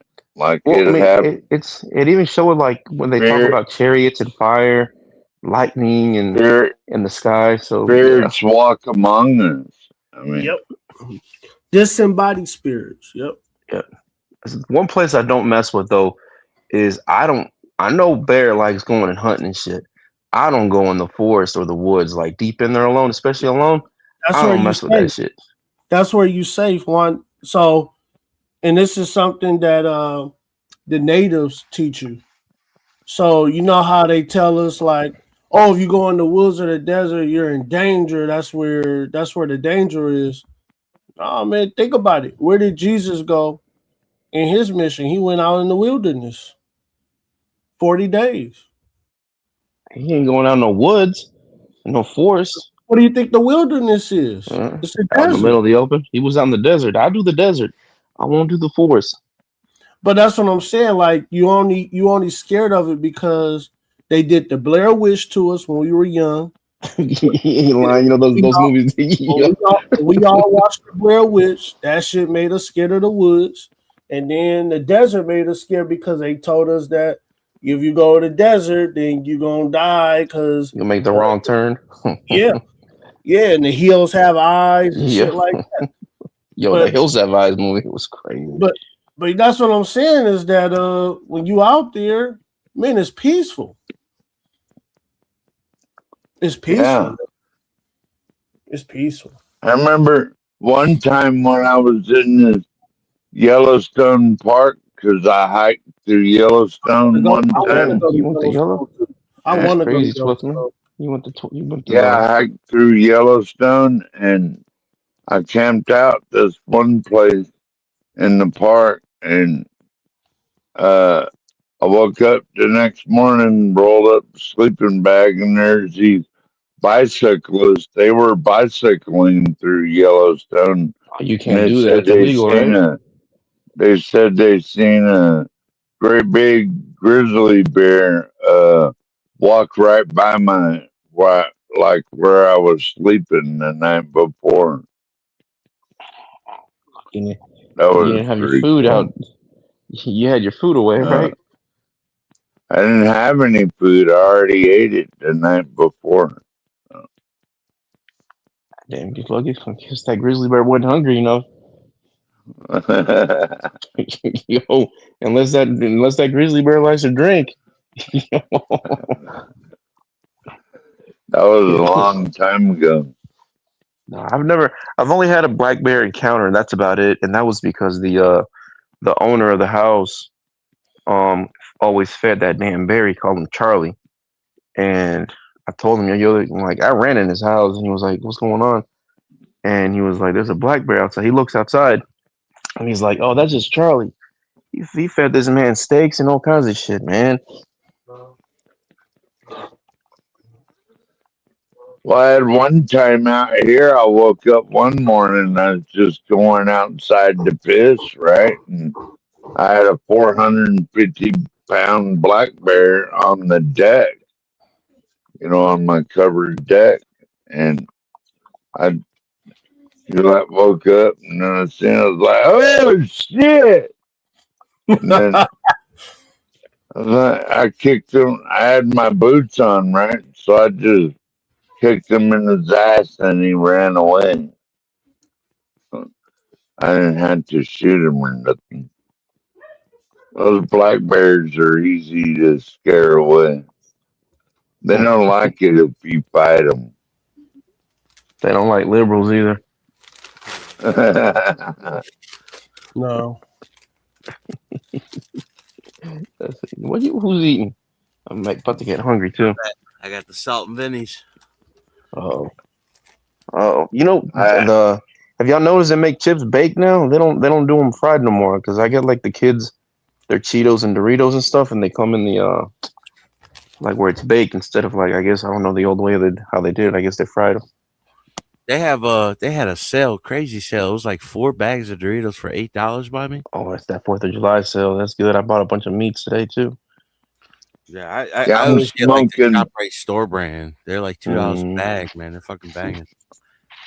I'm smoking some ribs and steaks and then baked potatoes too on the grill. What I do with smoked baked potatoes is rub them down with beef tallow first and then put them on the grill and smoke them like that. Man, they come out good. That sounds good. Go get the kids some fireworks tomorrow, shoot them off, cook. Yeah, we can't have fireworks up here, unfortunately, because fire danger, Oh, yeah. Yeah. We ain't supposed to have them here either, but everybody goes to South Carolina and gets them anyway. So it's like the cops really can't do nothing about it. I remember those days. Man, it's fun. The kids love it. And so it's like, it's good. I don't do it because I don't want to start a forest fire. You know what I mean? Yeah. Yeah. What was the temperature up there? 12 today and yesterday? I think it got up to 53 degrees. Oh, yeah. 58, I think. It was 105 today by me. Damn. Yeah, man, that's hot for us. That's too hot. We had the same thing. I'd have to have an air conditioner and that shit. It was 112. It was 112 in AZ. Right. Did y'all see that communist Mayor Mondami was blaming people using their air conditioners? He's like, turn down your air conditioner because it might make the grid go out. There's a 78 degrees or some shit like that. Such a stupid ass motherfucker. Yeah. How can we let a Muslim be a part of New York? They voted for it. They voted for it to him, man. I don't feel bad for him. They voted for it, man. Oh, yeah. They asked for it. Majority of the people voted. That's what happens. Yeah, dude. I'm in Jersey. Like, we got Mikey Sherrill. I'm like, yo, people gonna have to deal with this bitch now. Yep. And and the crazy part is they probably didn't know none of her policies. Just the simple fact that she's a woman, they voted for. Yep. Nah, dude, she was telling everybody she was gonna raise taxes. That's what I'm saying, but that's what I'm saying, John, that with women, they didn't hear that shit. They just seen the representation of a woman and said, I'm voting for her because she's a woman. Period. Yeah, we had she's the first female governor since Christy Todd Whitman in Jersey. That's like 20-something years. That's fucking crazy, man. Hell, think about Kamala Harris. Went up. Oh, Kamala Harris. Think about Kamala Harris, man. What did women kept saying? Even though her drunk, dumb, motherfucking ass was on stage, stumbling and mumbling and shit. And what did women say? Women was like, First woman I president. can't wait. I can't wait till a woman becomes president. Yeah, and then they didn't even want her to run for governor of California. Right, John. That's what I'm saying. Like y'all didn't even vote for her in Cali, and y'all wanted to run the United States. You crazy. So Kamala's that type of that college party girl that didn't quit partying and she just continued that shit. One, I really think she's a drunk auntie with no kids. Yep. And with a bunch of money. Yeah, she was in college. Did y'all hear that 28 communists won their primaries for Congress in this country?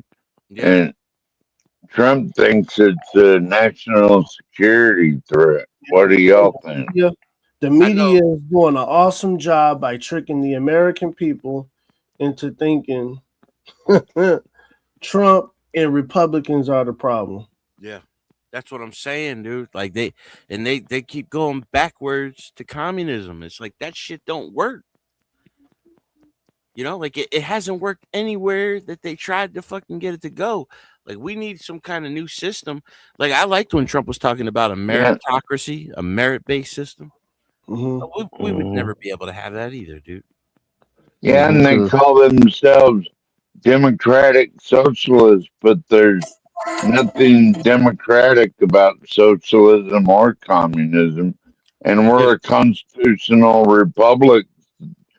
Besides, there's nothing about democracy or democratic in any of our founding documents. Remember These this. people are They keep stupid. calling the right. They call the right Nazis, right? Okay. Now there's a bunch of socialists that hate Jews. You know what I mean? Yeah. But they're calling the right. Yeah, they're pro Hamas, and they want to abandon Israel and everything. Like Nazis were literally, it was National Socialists. That was where. Yeah, they're the not. Yeah. That's the literal definition of Nazi. Yeah. So that's who we're facing. And then they went after the Jewish that dude. Graham Plattner has a literal Nazi tattoo on his chest. He had it covered up, but it's still there. Yeah. So he's a Nazi. World for him. They're like, oh, that's not. He didn't know. He didn't do this. Trump don't got no fucking swastika on him. He ain't got no Nazi regalia. None of that shit. They're lying, John. Yeah.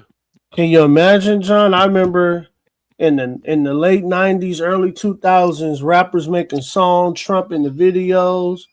Everybody saying they want to be rich as Trump. They want to do what Trump doing. Yeah. And What's the man, name, ain't it crazy that the media, as soon as he said, "Oh, the Democrats, y'all don't want to rock with me," okay, I'm gonna run as a Republican. Yeah. I'm the richest And in the- my hood. Call me Donald Trump. That was Jeezy. Right. Yeah. And You then guys- they flipped. The media flipped it and said, "This man is the mustache man." Yeah. Yeah, Well, can you imagine that? it was because of Obama, because he was like, he didn't believe Obama was really born. But then there's like a whole different conspiracy behind Obama after that. It was just like He wasn't father- even American. well, his father is Frank Mom Marshall was- Davis, not Mom this was Kenyan dude. Jewish. Dad was from another country. Yeah, her Man, mom the was dude- his mom was a spy, bro. His mom was a spy. Ain't Leah no Dunham. American. Yeah. She was a spy. She was in Iran when Iran got overthrown with another politician's son. She married a diplomat. Like, it's all this crazy ass shit that she's been connected to. The parents were involved with the CIA, or her parents. So his grandparents who raised him, they were involved in the CIA. Well, You you know- remember You when know, he didn't have a grandfather. It was just his grandmother and his mama that raised him. But he used to spend summers at his grandfather's tell- friend's house, Frank Marshall Davis. If you, You look can at tell Frank his Marshall Davis, mannerisms, they look man. just alike. No, but you could tell by Well, yeah. Obama's mannerisms, how he crosses his legs, how he stands, how he folds his arms. Like you could tell, man, Obama was sweet. And I don't know why. I don't know why people didn't see it, man. Dude was sweet. Man. You don't even talk to back in the 60s and 70s, the CIA and the FBI went after actual communists. Now they're getting elected to office. This is Yeah. fucked up, man. Yeah, McCarthy was right. Okay. They called him crazy, dude, but he was right. That's the entire progressive movement. It was all they literally, there was a memo in the 1920s. They're like, we're not going to win through the term socialism, so we're just going to change our name to progressives. Yeah, right. And then when you look on the progressive, all they are is a damn liberal. Mm-hmm. That's Hillary it. Clinton, all of them, they all identify as progressive. But see, what we be talking about right now, we talking about terrorist speech. In 2026, we're gonna have some of the most major elections across the How land. you doing, Snake? How you doing, Yeah, Snake? what's up, everybody, man? Salute, Black Hey, Bear, man. what's up, babe? What's up, Snake? The Saudis let you out today? Good evening. Huh? The Saudis let you come on board today? Man. We were wondering where you were at, man. We missed you. That, yeah, them Arabs let you come up. Snake, what's up? Bandar Bush. Oh, no, man, I ain't got nothing to do with nothing, man. I'm an American first, man. Fuck that. I'm an American first. That's how I identify myself. See, I had this theory. I watched that movie fully the other night, man, and I really, really watched that movie. And I Which thought about one? Civil War. And I'm Hold thinking on, about which movie? Civil War, the one that came out in 2024. Okay. And it's like, I think that dude was trying, bro. The 2026 midterms, man. When you look at what the Supreme Court just went and did, man, I don't know, man. There was a lot of shit going on right there with that elect. I mean, come on, bro. You just really just said, all right, so now Trump gonna have to go to phase 2, you know? And I mean, like, why you want him to go to phase 2? Phase 2 gonna eviscerate y'all, and that shit gonna start a civil war. I'm telling you. Well, That's now they're what they talking about want. packing the courts. That's what they want, man. Yeah. Man, they gonna have to get them women up out of there, man. They gonna have to get them women up out of And there, man. they We can't want do to it. filibuster in Puerto Rico and what's the other, Washington D.C. and make it a permanent Democrat representative, basically. No, man, because if you allow that, like, listen to it, man. You gotta look at what's going on. Like my boy said earlier, what's going on in Guam. Yeah, I was gonna say Guam, America, Samoa. Yeah, man, you gotta look at the Hawaiian Islands. Pay attention, man. Pay attention. It's all about territory. It's all Hawaii about is territory. already a part of the United States. Yeah, but Location.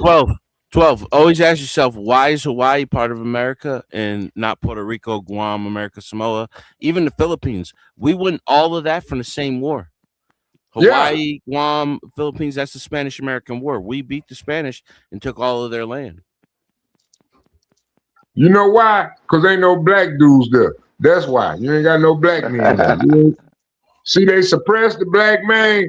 See, and that's what they want to do. You want to control the black man. You don't need to control the black man. Let the black man do what he do. You know what I'm saying? You see Bumpy Johnson. You watch them TV shows, man. Look, where the mafia at now in New York? Where the Italians at? Why you got them Arabs and them Jews running over them neighborhoods like that? Where the mafia hits at, man? I've been hearing all kind of murder hits going on up in that motherfucker after they found them tunnels. I ain't seen shit. Now they got a motherfucking Arab motherfucking mayor. Where the fucking motherfucking mafia at New York? Oh. My bad. They've been gone. Goddamn America, what in the fuck are we doing? Let me shut up for the. I got goddamn search cameras outside my house. How's your cat? How's your cat? Solid Snake. Man, fuck you, 12, man. My dog is doing fine. I wish I had. Oh, you got a dog now? I thought you had a cat. Do you see my avatar This is the only one I got left. I don't even share Snitch. Cause I had the one with the two, but I keep the two, you know what I'm saying? I keep it saved in my phone. But after I watched Civil War in that movie and I paid attention to a certain scene when a woman lost one of her best journalist friends and he died saving them, you know, she deleted his picture, you know, and it's like, damn, that was a deep ass moment in that movie. I Now, really was wish that the, everybody just go back and rewatch that movie, man. Just go back and rewatch it. Was that It's the a good part where movie. he was like, "Are you American?" They're like, "Yeah, we're American." He was like, "Well, what kind of American are you?" Right. Yeah, man, that's a deep question. That's a very, very, and that motherfucker Hey, said, hey, John, you picked that up too, John. You picked that up too in that Yo, movie. I I've was only like, seen it in a damn. clip, Black Bear. I Dude, only seen what it do in a you clip, think? but I What do you remember that think the shit. whole Civil War was about? What do you think the old Civil War was about? Yeah. Oh, well, they were low key throwing jabs at Trump throughout the whole movie, Oh, I'm sure of it. and No, but you got to research I know, old.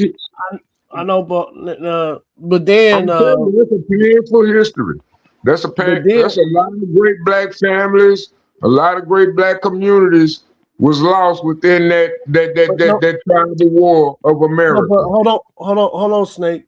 I really believe because before I watch movies, I pray, and I really believe Civil War was an MK Ultra movie. I don't believe so. I don't Oh believe. my God, Snake! Hold on, let me finish. Let me finish. It was like pre-programming. I really Okay. believe it was an MK Ultra movie where it was pretty much trying to tell the watcher how to react when this happened. Do you guys you ever seen that movie with Dave Bautista where he was in Brooklyn and it became like a civil war? It was like a civil war where it was like these white supremacists. Matter of fact, I want to watch that one too. Yeah, That was a good one. I can't remember the name of it, but it's like a Yeah, but that was like over there in Bed-Stuy and all that shit. yeah. And it was all like there was this paramilitary that invaded New York and they were invading all the major cities and they were trying to overthrow the country and like some white supremacist shit. And like it was this one politician that they were all following. John, are you talking about the one where it was like the two gay guys or something like that? You know who Dave Bautista is, the wrestler? He's on It was like Guardians of the Galaxy. cabin. See, No, hold on, Snake. No, because I didn't watch it because they said that it was about like something happened where a war broke out, but Dave Bautista and them like took the cabin from two gay guys or something like that. He was like a retired military veteran, didn't trust anybody, and he just like he went on a tear, was whipping people's asses, trying to save like he was saving this one girl, and it was like, you know, it was, all the bad guys were white, and everybody that was fighting against them was the good guys. It was like this pre-programming to hate white guys. You know what I mean?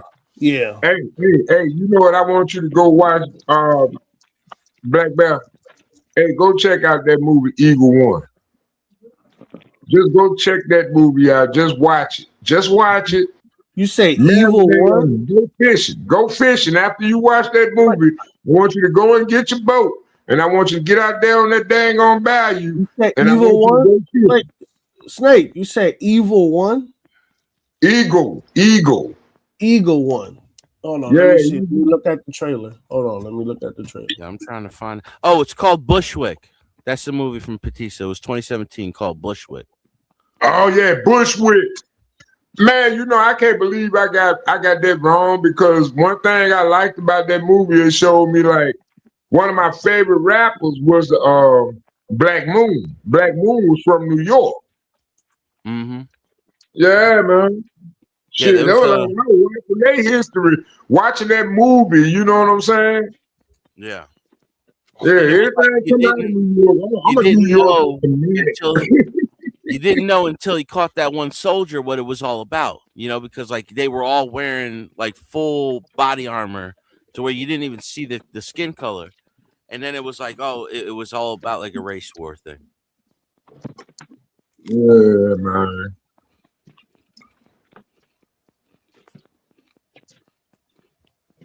It was a race war thing. I'm thinking that's what's going to eventually wind. I think that's what the media propaganda pushing for, man. I'm sorry.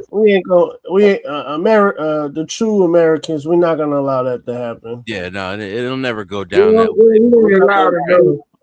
I mean, come on, dude. I was looking at that. I don't know why YouTube showed me this little short, but it was when Amy Coney Barrett was going up against the dude Thune, and I was like, why we allow that? Wait a minute, she a ginger. You don't trust gingers. If there's a civil war, it's going to be commies against Americans, like all these. We might have. I don't think we'll allow that to happen, though. There's not going to be a race war. No, we're not going to allow that to happen. Because you know why? Because the information, I mean, we already see the play, so the play ain't going to work. So they're going to try something different. Now, what's different, we don't know yet, but we got to stay on our toes, though. You know what I'm saying? No, you just don't feed into dumb shit. Like when you like people feeding into just garbage, man. Like I was saying on CT and Bob. Hold on, Snake. Snake, let me finish my thought, nigga. Okay, go ahead. Like I was saying on CT and Bob's, man, I just don't allow my heart to feed into this race shit, man. Because I'm not my personality, my being. I'm not a skin first person. Yeah. Because I know this shit is. Hold on. Oh my God, Snake. I know this shit is not real. My spirit being is the real me. So that's why I'm saying, John, that I don't believe most of the people in America are skin-based people. I do really think most of us are spiritual, if that makes sense. You know, it's a mindset. It's a like that's what I say. Like America is a mindset. It's not a race. Right. You know, like you love this country. It no matter what happened to your family in the past, it's like you realize like how lucky we are to be here. You know what I mean? And how valuable it is. And if we don't pay attention, this is the difference between us and every other part of the world. Like we can easily lose this shit if we're not active, because that's why we're a representative, a republic. Like you either got to pay attention or we're going to end up like the rest of the world, because that's the difference between us and everybody else. Hold on, John. I love your enthusiasm. Who's John? John, I love your enthusiasm. I love your positive perspective. But there is a Muslim mayor over New York. Yeah. Those people have to suffer the Muslim prayer at 5 o'clock in the morning. They did it. They voted for it. Man, I don't feel bad for them. Wait a minute. This is the day and age of modern technology. Now, back in the day, see, I grew up on a group called Onyx. See, we grew up on the bald head theory. Back the fuck up. You know what I'm saying? It wasn't just what do you want, a brownie button or what, Snake? What the fuck? Some strange reason, the pretty boys took over. Pretty boys. I smite that guy that allowed them to use them in the streets. But man, we should have kept our pride from the 95, man. See, because this is how we're gonna cheer from 93 till. But goddamn, we went from that to this, and now we on the booty shorts and the gay shit, and the goddamn women are queens and men are queens with the K.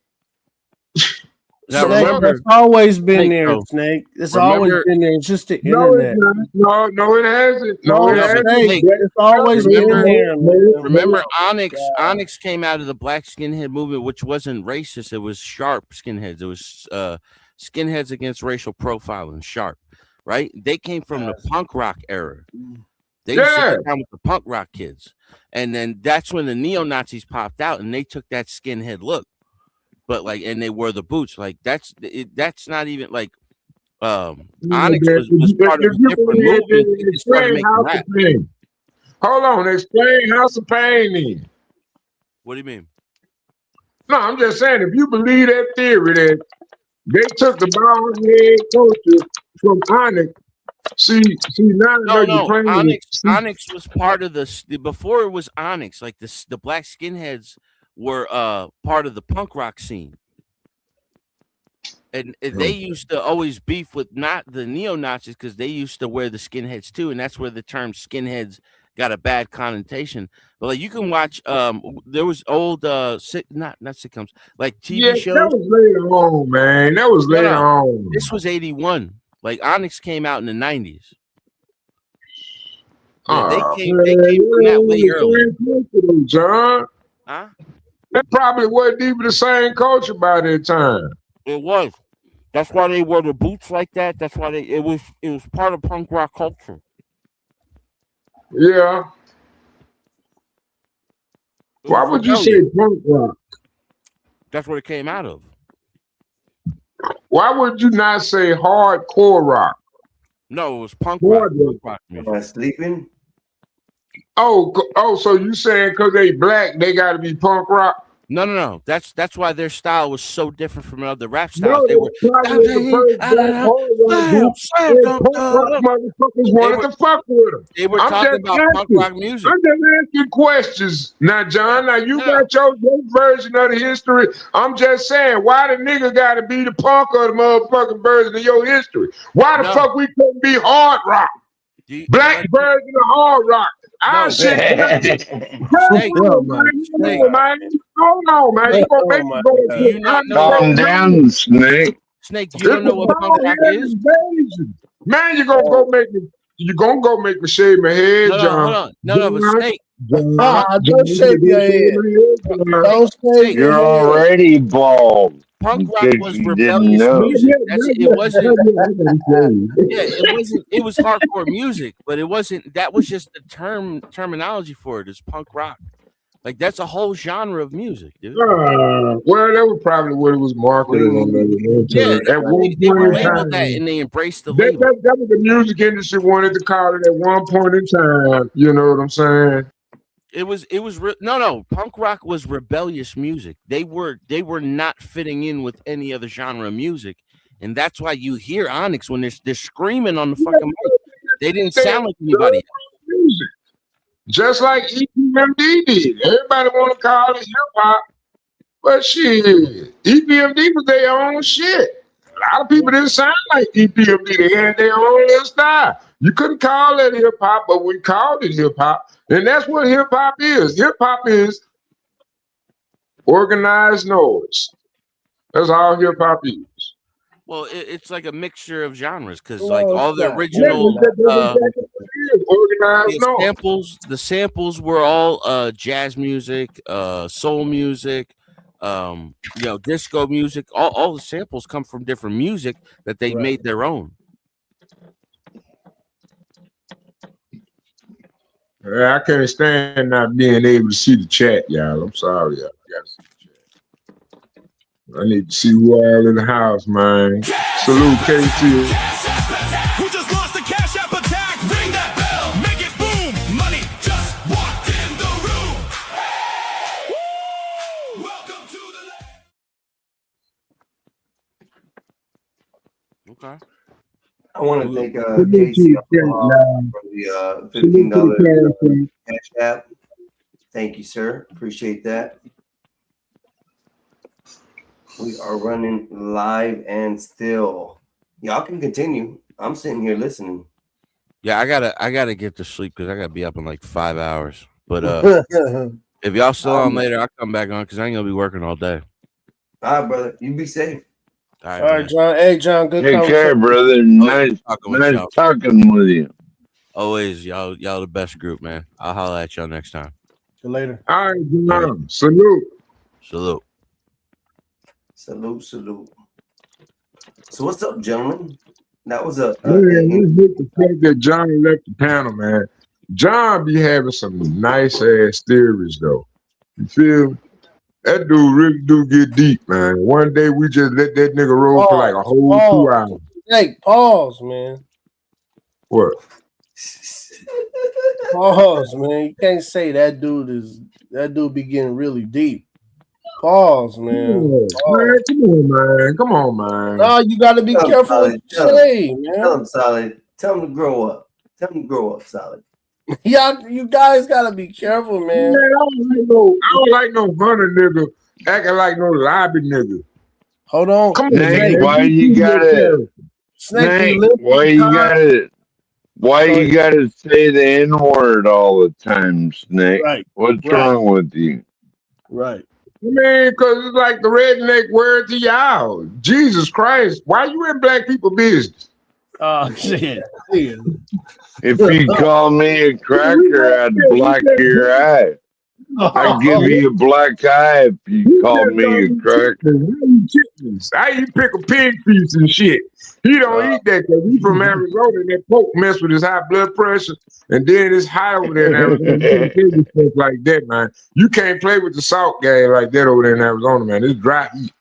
Hey, man, that mess with black people, man. Salute to you, black belt, man. For real. You out there in that desert. I don't know how you do it. I love the swamp.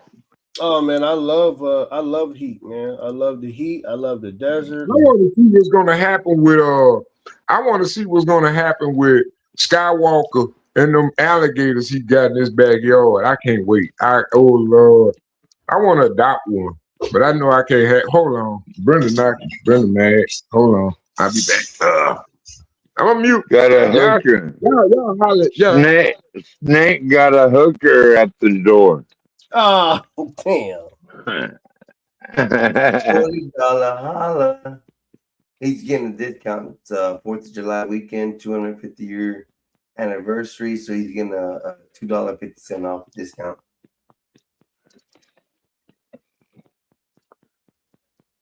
Y'all gonna have some fireworks in Florida, Mexican? Well, if it doesn't rain, we're gonna go see the fireworks down at the pier.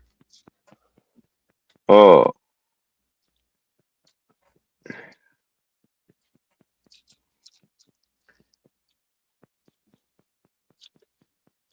Yeah, we can't have them.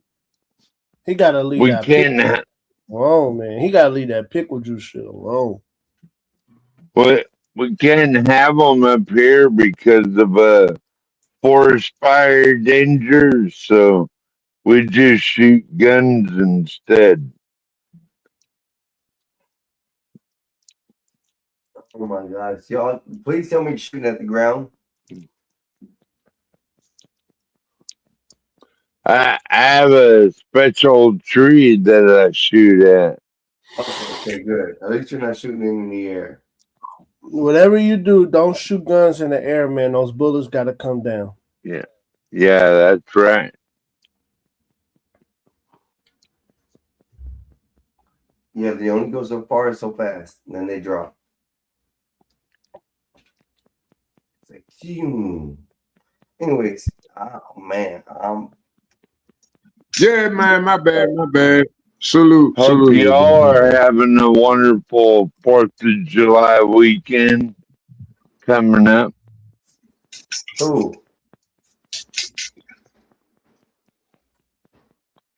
Are you letting off any fireworks too, man? I can't let off no fireworks. I stay across the street from a gas station. The Arab station. Oh, You know, hey man, come on, 12 man. See, you live in Alaska, dog. See, now if you was in Louisiana, I'd take that a little different. But you my homie, man. You own your own property up there in Alaska. It's all good, solid. Good. You know, and you make me anti-government benefits. See, because you ain't got to rub it in my face, dog. Shit. Well, you have a job to do. Why you think I ain't fixed that damn thing in here? What I look like increasing the property value? while I'm living here. I don't know why y'all be looking at me like I'm crazy. Hell no, I just got a roof over my head. Shit. I ain't gonna ask nobody for Yeah. nothing. Shit. Thank God for that. My boy said I got a roof over my head. Shit. Yeah, I Yeah. got Bluetooth speakers I can repair and sell. You doing All I what? need is a heat gun. Yeah, man, I got a shitload of motherfucking Bluetooth speakers around here. I can sell them.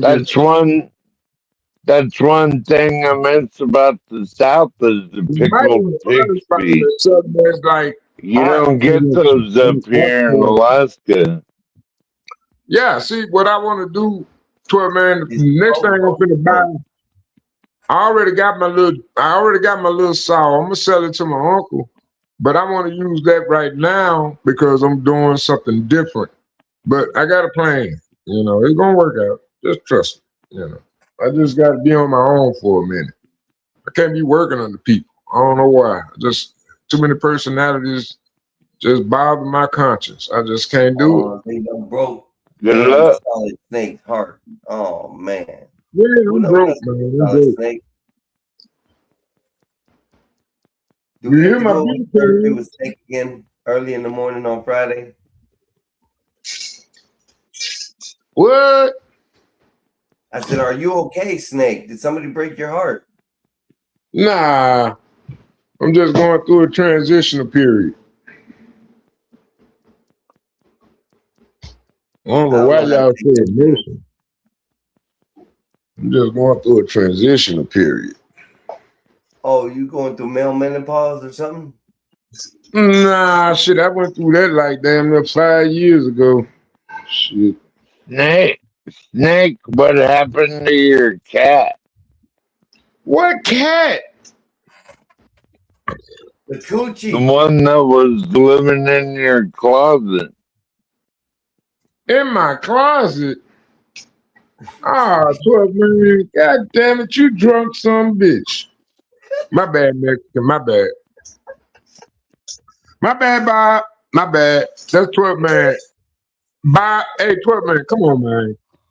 12 man, come on, man. You got a new dog now, right? We can't be over here with all that like that, man. We can't be over here, man. They monetize. They trying to get monetized to it, man. We can't be doing all that. We do that on Stanley Channel. When we go on Stanley Channel, that's how we harass Stanley. That's Stanley. That's Snake, you got a dog now or what? Yeah, man. But see, the way you talking, man, it's almost like you don't even remember my Where's your dog at? Man, I don't like Show that it. stuff, man. Show us your dog, Snake. Come on, man. No, Twit, man. I ain't gonna show you my dog, Twit, man. Why not? Why? Is it a puppy? Hell no, he grown now. Shit, he trying to get out the gate. He bought him a little old female over here last night, Twit, man. Twit, man. He bought an old female over here, a whole little white colored dog, all white, little Russian pit bull. Look like she had something. You know, but I say, oh, she just over here to eat your little vittles. You know, I'm like, nigga, we already. Come on, bro. I ain't got nobody. You got a fenced-in yard? Is that right? Yeah, it got holes in it though. You know. You better fix them. Bro, I ain't even know they had a fence pole pusher like thing like a jackhammer. Man, that motherfucker ain't but like, man, I'm sorry. I should have bought me one. I should have been bought me one. Should have been bought me one. I could just lay fences for a living. Fuck. Cause don't nothing make great neighbors better than fences. So, all you have to do is wake up and go across the street to work at the gas station. Yeah. Can you speed it up a little bit though, 12 man? Come on, man. Come on, man. We on the gospel of Bob. That's all you gotta do is walk across the street and go to work. That's a good deal. You know what, 12 man? You act like you talking to somebody behind my back. But I don't know what you think. I don't know what you think this is, but it's not what you think this is. Okay, 12 man. I don't have white privilege. Oh, now we gotta make it about race. Okay. No, we got to make it about choice. The blacks choose to do business with the Arabs.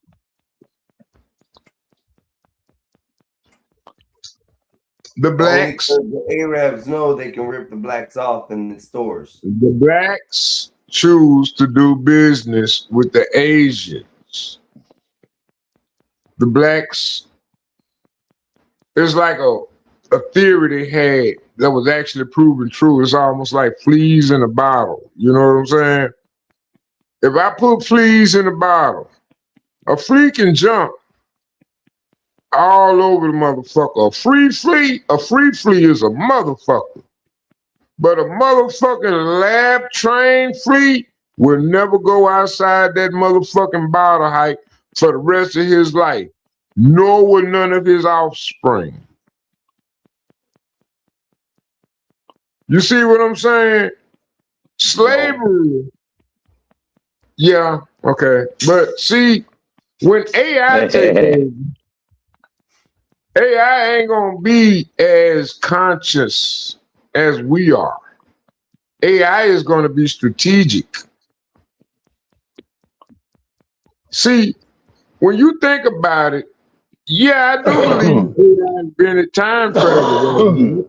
AI, I'm gonna tell you, like I say, when I seen the Willy Wonka movie again, I thought about the only thing that went through my mind when I seen the marshmallow pie was, what the fuck was Kazam? Wait a minute, you telling me Kazam never existed, but I'm watching Willy Wonka and this motherfucker passing a marshmallow pie? I want to remember the fucking marshmallow pie. But, you know, never mind. Go take a nap, Snake. You're drunk. Yeah, I know. I'm drunk as fuck, 12 man. And it's still early Shit. too. I want an empty stomach too. I ain't ate shit. I ain't got no money. You can't be doing that, Solid. I ain't got no money. I can't do that. I'm a grown man now. Come on now. You wasted all your old ass man. That's what you are. You can't. you wasted all your money on hookers. Ah, come on, 12 man. You need to find discounts on some $5 haulers instead of them $40 haulers. There you go. See, that's how you get some. Listen. See, I don't know what's wrong with y'all, man. Y'all be trying to act like y'all want to be good Christian young boys, but I know one thing about the Christian. Accountability is, hey, man, we already living in our sin. One thing we suffering from is accountability. We don't hold others to their accountability. That's why we got in the situation we in now. And now they say anybody that come over here to this country is an American citizen, because you know why? The people that needed to protect that right, the way the law was written, didn't do it. You allowed a larger population of billions of children, billions of bastard children to come and labor. It's going to be challenged again. Republicans I don't think y'all really are understand. already about. Yeah, hold on, be quiet, Snake. Okay, go ahead. We're already about to put in legislation that would limit birthright citizenship. So it will come to the Supreme Court again. I mean, yeah, you know just like gun rights, gun rights and abortion Man, have you a been to drunk the motherfucker. I Supreme don't want to hear Court about you and guns. over and over Man, you again. don't need a gun. Birthright Okay? You better need to citizenship go in. is going to come to the table Hold on, again. man. Time out, man. You intoxicated. See, you are a very, very, very bad person. You're See, intoxicated. you don't never hear me talk about. See, what I'm about, 12 man, is de-escalation. Whatever. I am. I'm pretty much about de-escalation. I'm not about. Have a great night, Mexican. Okay, 12 man. Hey, 12 man. I don't been hunting before. And you don't want to run up on a guy that's going through problems and full of liquor with a shotgun in his hand while you out there just doing your casual hunt. And see, you guys exist. And you don't see yourself as being a threat to the normal population of people that don't consume. You have a lack of accountability that I have already accepted in my life. Yes, I do drink. I drink alcohol, but I'm not finna sacrifice everybody else's to my curse. I don't get it. Did 12th man drop? No. Yeah. Where'd you go, 12th man? Did you hit the wrong button? Shit, no, you need to go hit the damn motherfucking water dispensary and start drinking some water and hydrate his mind. Yeah.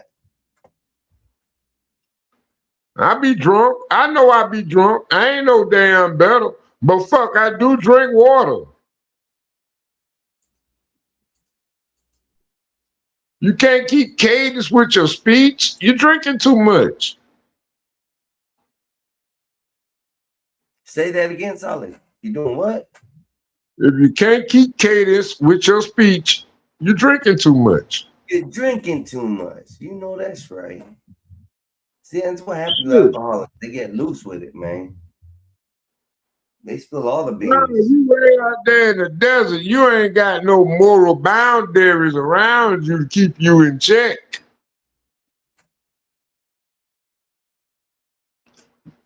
Nothing against my boy 12 man. He got a smart mind, but and I ain't no damn better. I ain't no damn better. I'm gonna shut up. Shut up, Snake. God damn it, you dumb son of a bitch. Go on with yourself, you man. Ain't fucking better. Hey, what are you doing Saturday, Snake? Man, I just been over here drunk than a motherfucker. I'm drunk than a motherfucker. I can tell. I ain't had nothing to eat. You need to go eat you some chicken wings. Shit. Nah, I'm good. I gotta find a job. Hunger is the best teacher. Hunger is one of the best teachers. That's messed up. Hunger is the best teacher. Hunger is the best teacher. Yeah, you him and 12th man. They come Nah, up you with gotta tomorrow, stay one in hungry, bro. 10. Nah, you gotta stay hungry, bro. There ain't nothing wrong with drinking every day. It's just, you got to be able to control it. You got to learn how to control it, and sometimes I feel like I listen to my old self, well, y'all don't see the difference. I don't blame you, but okay. But anyway, I'm listening to myself and I'm hearing myself and I don't agree with myself.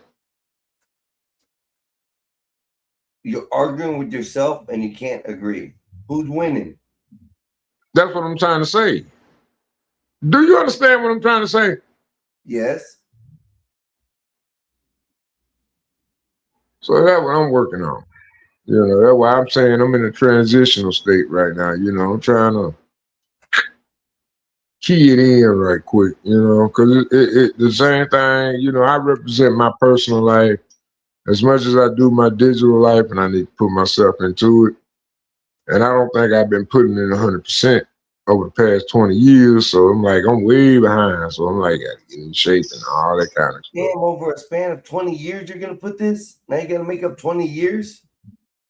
Well, when you think about it, I was living in a very comfortable environment. Okay. I need to break away from it to get stronger.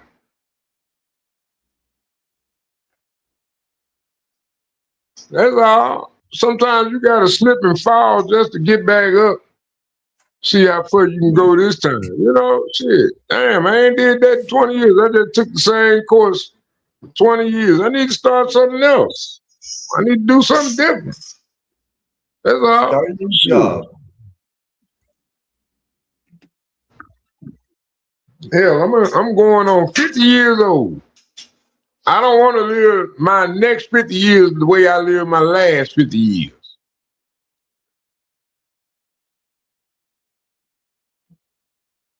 With a cigarette in my mouth. Ain't that a bitch? Oh, no, I'm stop. But yeah, man, shit. I ain't been wasting my life like that, man. I want to go skydiving one day. I want to get over my fear of heights. I want to go skydiving. I dream about that shit every day, skydiving. Get in the plane and let loose, like my daddy used to do. Shit, that what he did when he was in Vietnam. Shit, that what he was, 101st Airborne. Shit. I used to sit back and watch them old videos he had got from his colonel or whatever. Shit. I sit there and watch. We'll watch them all day with a bag of popcorn. Shit. My daddy was my hero. He wasn't my biological father. But you know, my biological father, you know, he had some other things going on. He thought it was too good for you. Is that what it was? Where you at? Did you leave? Ah, damn. Solid. A series of new Florida laws are set to take effect July 1st, bringing several changes to the state's criminal justice system. The new laws address everything from domestic violence, artificial intelligence, to tougher restrictions on convicted sex offenders. NBC6 reporter Christian Colon breaks down what's changing. July 1st will bring a wave of new laws in Florida, including tougher penalties for people convicted of domestic violence who go on to commit similar crimes again.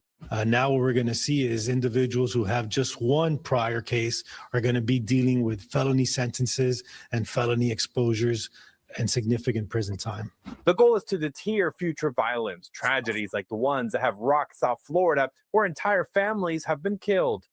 Totally preventable. Why'd you drop, Solid? A miscarriage of justice. Another new criminal law signed by the governor is Missy's Law. It will require people convicted of certain violent crimes to be taken into custody immediately after a guilty verdict or plea, eliminating the possibility of remaining free on bond while awaiting sentencing. The law passed after 5-year-old Missy Mogul was allegedly killed by her stepfather, who had been convicted of a sex crime but was released on bond before he was sentenced. It forces the judge in serious cases to remand the person, to take the person into custody, even though their case is pending sentencing or pending the appeal. A new law will also restrict child sexual predators and offenders from living near public swimming pools, including those at apartment complexes and government facilities. To stay away from churches, schools, parks.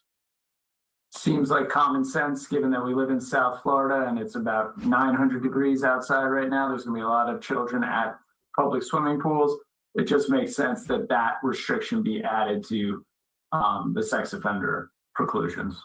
And as artificial intelligence continues to evolve, a new law will also go after those caught with AI-generated child porn. It creates a penalty for anyone who knew or reasonably should have known that they were transmitting AI-generated sexual abuse material, and it makes it a second-degree felony.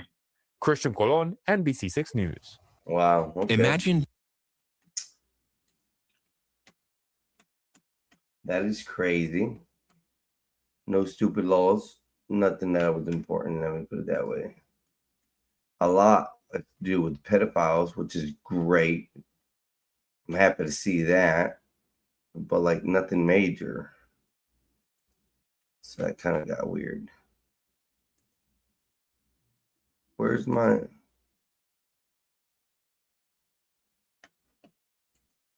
I gotta go back. Gotta hit the back button. What the hell?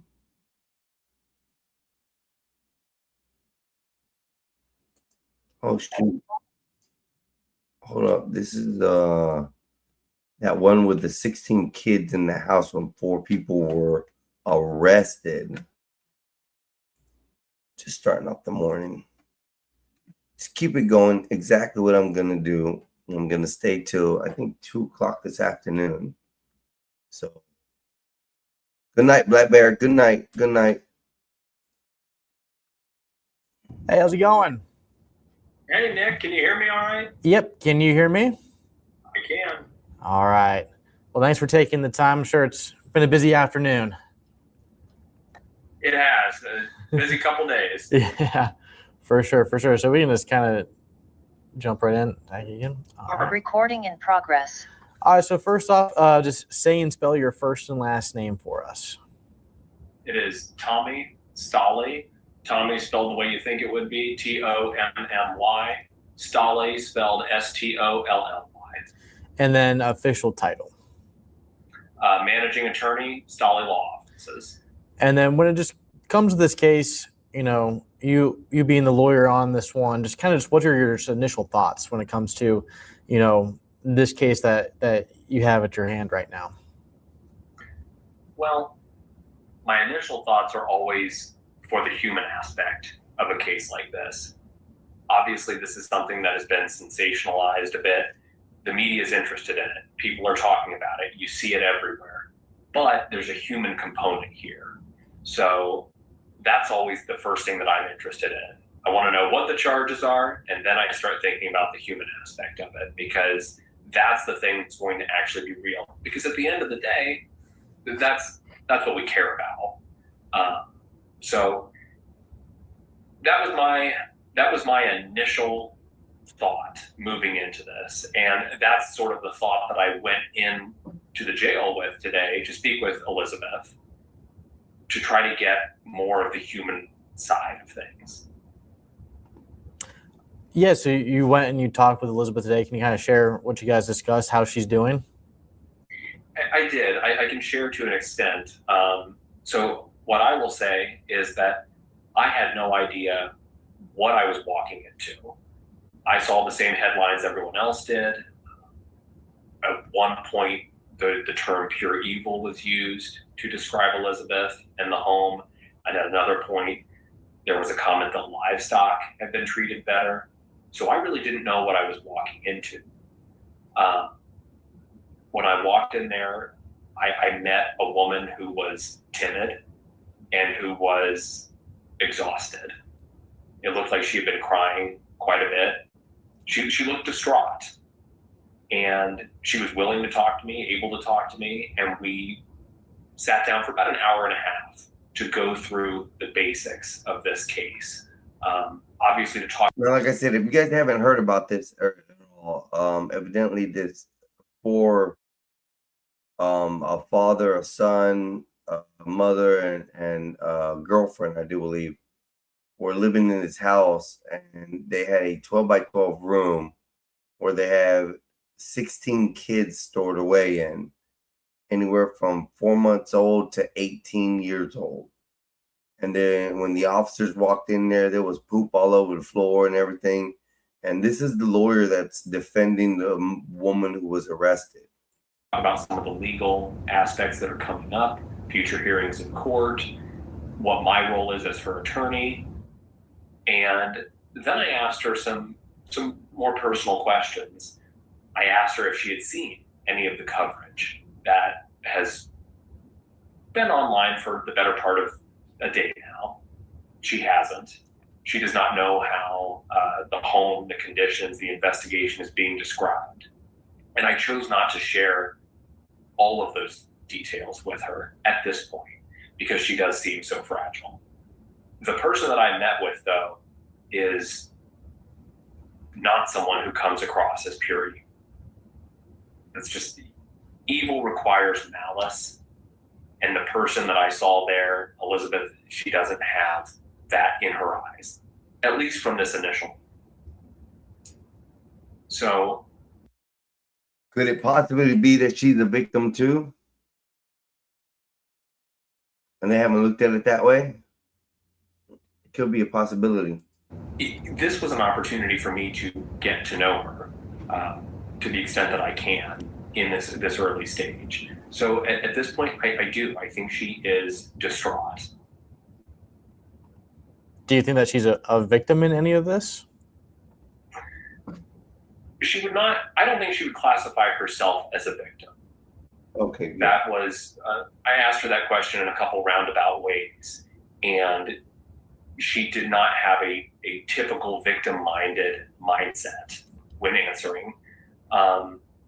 She did say that she misses her kids, and that's one of the things that shocked me was the first question that she asked me was, are the kids okay? When can I see the kids? And do you know anything about where they are? That was the first series of questions that she asked me, which, kind of surprised me. Are they all usually when people are in jail, they ask, can you get me out of here? When can I get out? So I think that was telling.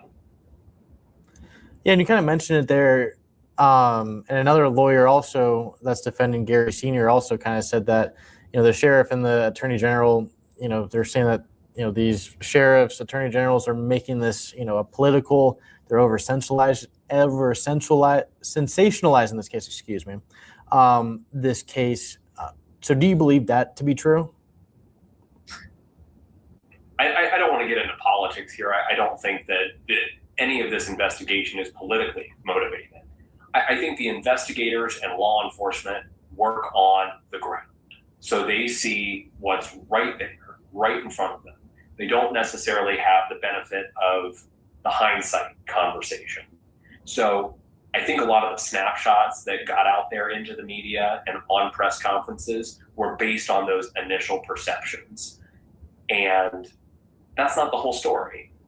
It doesn't tell us why something happened. It doesn't actually present a narrative as to who these people are. So you're going to be the disgusting lawyer that goes on ahead and accepts this case where there was 16 kids in a 12-by-12 room, malnutritioned, on the verge of death. Now I got to see the picture of these kids. I still want to know whose kids they are. And who these children are in that context. So I would say we are still so very early on in this case. And it takes time. But unfortunately, first impressions really do matter. And so when we have language like pure evil, it's important to combat that language and say innocent until proven guilty. Because that's what Elizabeth is, and that's what all of her family who lived in that home are. They're innocent until proven guilty. And it's the state's burden to prove them guilty beyond a reasonable doubt. Wow. And we don't know at this point if they're going to. This Thomas Stoley is a class act of what a lawyer truly is. Scum. I cannot believe that. I'm going to keep on listening for a minute. To be able to do that. Part of what I was able to get today in sitting down and meeting with Elizabeth was a little bit more of that context. Who she is as a person and her relationship with the kids. And kind of, you kind of mentioned the media aspect of things, the talk of the town in Vinton County is this case. Do you want to take this case out of Vinton County? Do you want to ask for it to be taken out of Vinton County to be somewhere else? I don't know if we have enough information for that at this point. What I will say is that the people of Vinton County are tremendously fair, and we look forward to vigorously defending this case. And that's going to involve a lot of investigation and, to be honest, a lot of time. So is that something that is a possibility? Maybe. We don't know that at this point. We don't have discovery at this point. All right. Well, is there anything else I'd like to add that I didn't ask you about? Not that I can think of, other than the fact that we are still so early here, and it's going to take time. There's going to be more information that comes out, and some of it is probably going to bring a lot of this into context.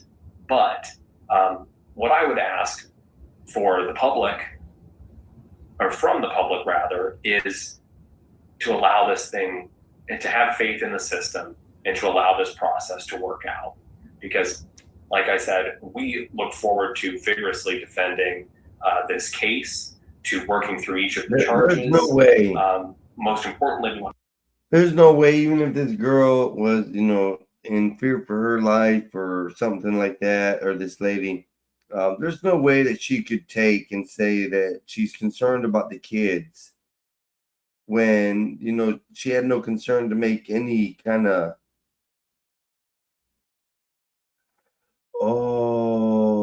maybe that was the side quest that the police were investigating in the first place.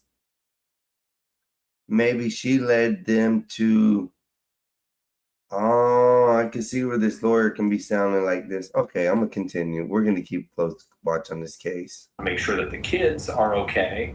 And it sounds like that is well on the way at this point. So, then our focus shifts to the context and figuring out all we can about what happened. So the unfortunate truth in the American justice system is that takes time. So we're confident that it will, that the system will work. It's just going to take time. Yeah, and just kind of lastly, when were you notified that you'd be taking this case? Well, coincidentally, I happened to be in Vinton County yesterday. And it was yesterday afternoon, right before the courthouse closed, that I got notification that I would be, they asked if I would take the case, and I said yes.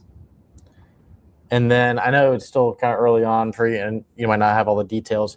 But was Elizabeth 15 years old when she was married to Gary? That's my understanding, yes. Okay. Oh, she's the victim. She's a victim. She's the victim in the story.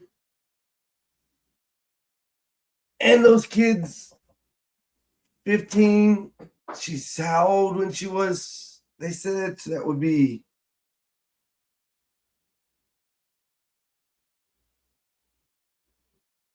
I think yesterday it says they were like about 27, 28, somewhere around there. 15 seasons. That's 10 years. And I just want to make sure I covered all the basics. I think we got it also. I appreciate your time today. I know it's probably been very busy. It has, but I appreciate you taking the time as well. Yep. All right. Well, have a great rest of your evening. All right, thanks, Nick. Have a good one. You too. I gotta watch to see when the age she was when she got arrested, or what age they are right now, because that's kind of crazy right there.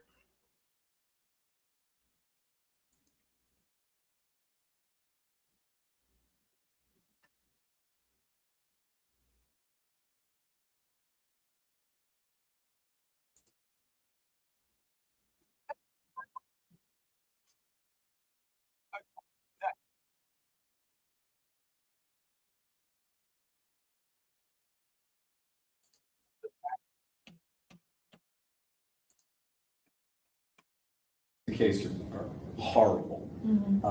But you had a front row seat to the emotion, and I think that's what we're most interested in. Okay. All right. All right. Ready? When I first initially got there to be a driver for the EMS, one of the squads, there was just a line of cars, a line of BCI, the sheriff office, Benton County EMA, there was just a whole slew of cars, and it was kind of a cluster because that's a small road to go through. And when we got there, I got out of the truck. I told the other firefighter with me to take the truck back to the station. They'll drop me off. I started walking up to the scene, and they start screaming at me. We need a driver. So I get into the squad. Sure enough, we have a load of children in the back that were clearly and not in the greatest shape. They were very quiet. Other than that, we turned around, ran lights and sirens to the hospital for a quick turnaround because we may have to transport more children. And all I can think of is this is a big scene for our tiny community. Hampden doesn't have that many people. Benton County and the whole spec of it doesn't have a lot of resources. So we contacted Jackson County, and they got more squads there, first responders. And they arrived pretty quickly as well. And I mean, it was a situation we're not used to dealing with. You know, I work for Jackson County EMS too, part-time. And when we go into houses, there's a few that we know about that are kind of these kind of conditions, but not so much that you see that number of children that are in that situation. If they were, you report that. This one just kind of caught us out of surprise, really, because we didn't really expect 16 kids. This house didn't even look like anyone was living in it. So that was kind of challenging. Can you describe at all what the children inside the back of that car looked like, and just sights, smells, everything that you encounter when you had those kids in the back seat? Well, if anyone has been into a house that has these kind of conditions, you can smell, you can see the cockroaches and stuff like that, bugs just in general. And the conditions, you know, bugs get on the children and stuff, and they scratch and they bite and all that stuff. So their condition wasn't the greatest. As far as the smell, it's just a certain kind of smell. If you've ever been into a house that had those kind of conditions, it's not very pleasant. You know, typically I wear a mask if I endure those kind of conditions, just a face mask, to kind of help cover that up, because it's awful. Potent? Yes. It sticks with you, and it sticks on your clothes, and you can smell it for hours afterwards until you can go change. Do you know at all roughly the age range of the kids who were in the back seat? Because you said there were 4 that you had. I know that 2 of them were small.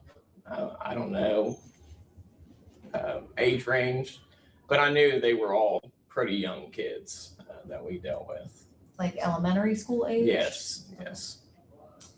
And I mean, I see that you're married. I don't know if you have children, you know, but just how did it make you feel to see children, you know, in such a state, you know, and being that person to get them help that they needed? Well, that's just what we do. Seeing children like that, and I think Sheriff Ryan Kane kind of touched on that. Our livestock around here live in better conditions. So. And I'd like to go back. Damn, even the EMS guy said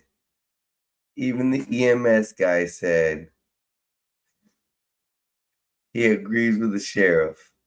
The kids were living, the livestock lives better than the kids were living in. That's horrible. That moment when you were driving, when you kind of looked over your shoulder and they were in the back, bring us to that moment. What you remember? Is there an image that day? Did you see the child's eyes? Did they look at you? Did they touch you? Did they smile at you? Is there some haunting memory you have of providing care to these kids? Mainly I was focused on driving, getting down to the hospital. Our closest hospital is from Hampden, probably about 20 minutes. I knew it was just quiet. That's what it was. Blank expressions. Of course, they were scared. They've never endured anything like that before. They didn't know where they were going. You know, that kind of situation. Did they have any questions for you as you were doing They it? didn't speak to me. I try to have limited contact unless I was asked to help with the children. So when This is we transport arrived down driver. at the ER, I helped unload the children to the hospital. So, You said this sort of stuff doesn't really happen here. Do you think it'll ever happen again, or is this a once in a career emergency? well, you just don't know. You really don't know what's going on behind someone's door. I mean, clearly that house, nobody had any indication that there were that many children in that house. So are you supposed to go knocking door to door and ask people? You really can't. So I got what I need. Do you got what you need? I think so. Only thing that my team is asking for, we see that Gary Jr. has a pretrial on the 9th for an indecency charge of some kind. I think that's a separate case number. yes, that is separate. When we have it, so can we print that off as well? So I have Oh, it. we don't handle that. That's in county court. That's in So county? yeah, Okay. but I can take you over there. I don't know.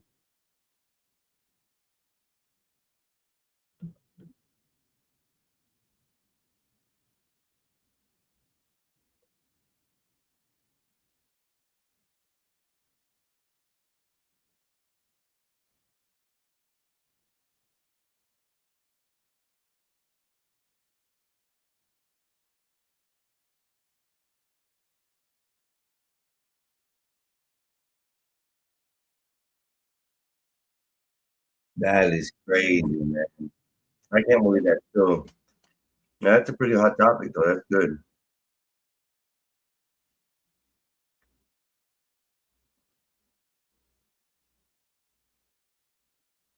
So many things. There's Candace Owens stuff. There's Charlie Kirk stuff popping back up.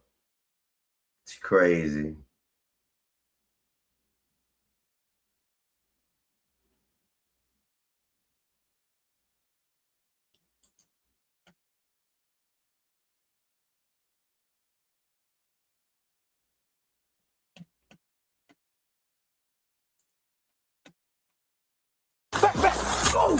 Officers were responding to a robbery, but the intruder ended up being a deer. Police, let me see your hands. That's a deer. It's a deer.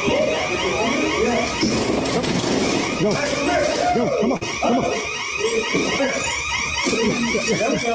There we go. In a routine response, an officer captures another deer that had wandered into a house.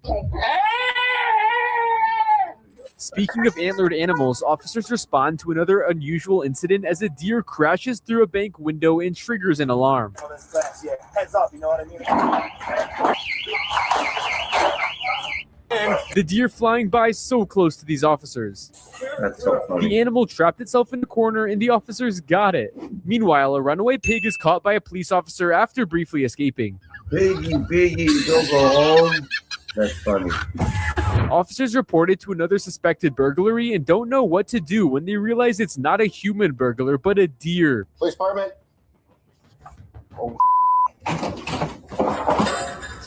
Deer. It's a deer. I can't make this up. There's a deer in here. There's a. I don't know what to get it. An officer carefully throws a towel over a crocodile in an attempt to restrain it. Did you record that? While police are reporting to an incident, a naughty goat jumps on a police car and refuses to get down. Excellent. Get off the car. Get off. Luckily, the goat did not cause damage. Okay, this is boring. That's no good. I don't want that. Let's go to the news again.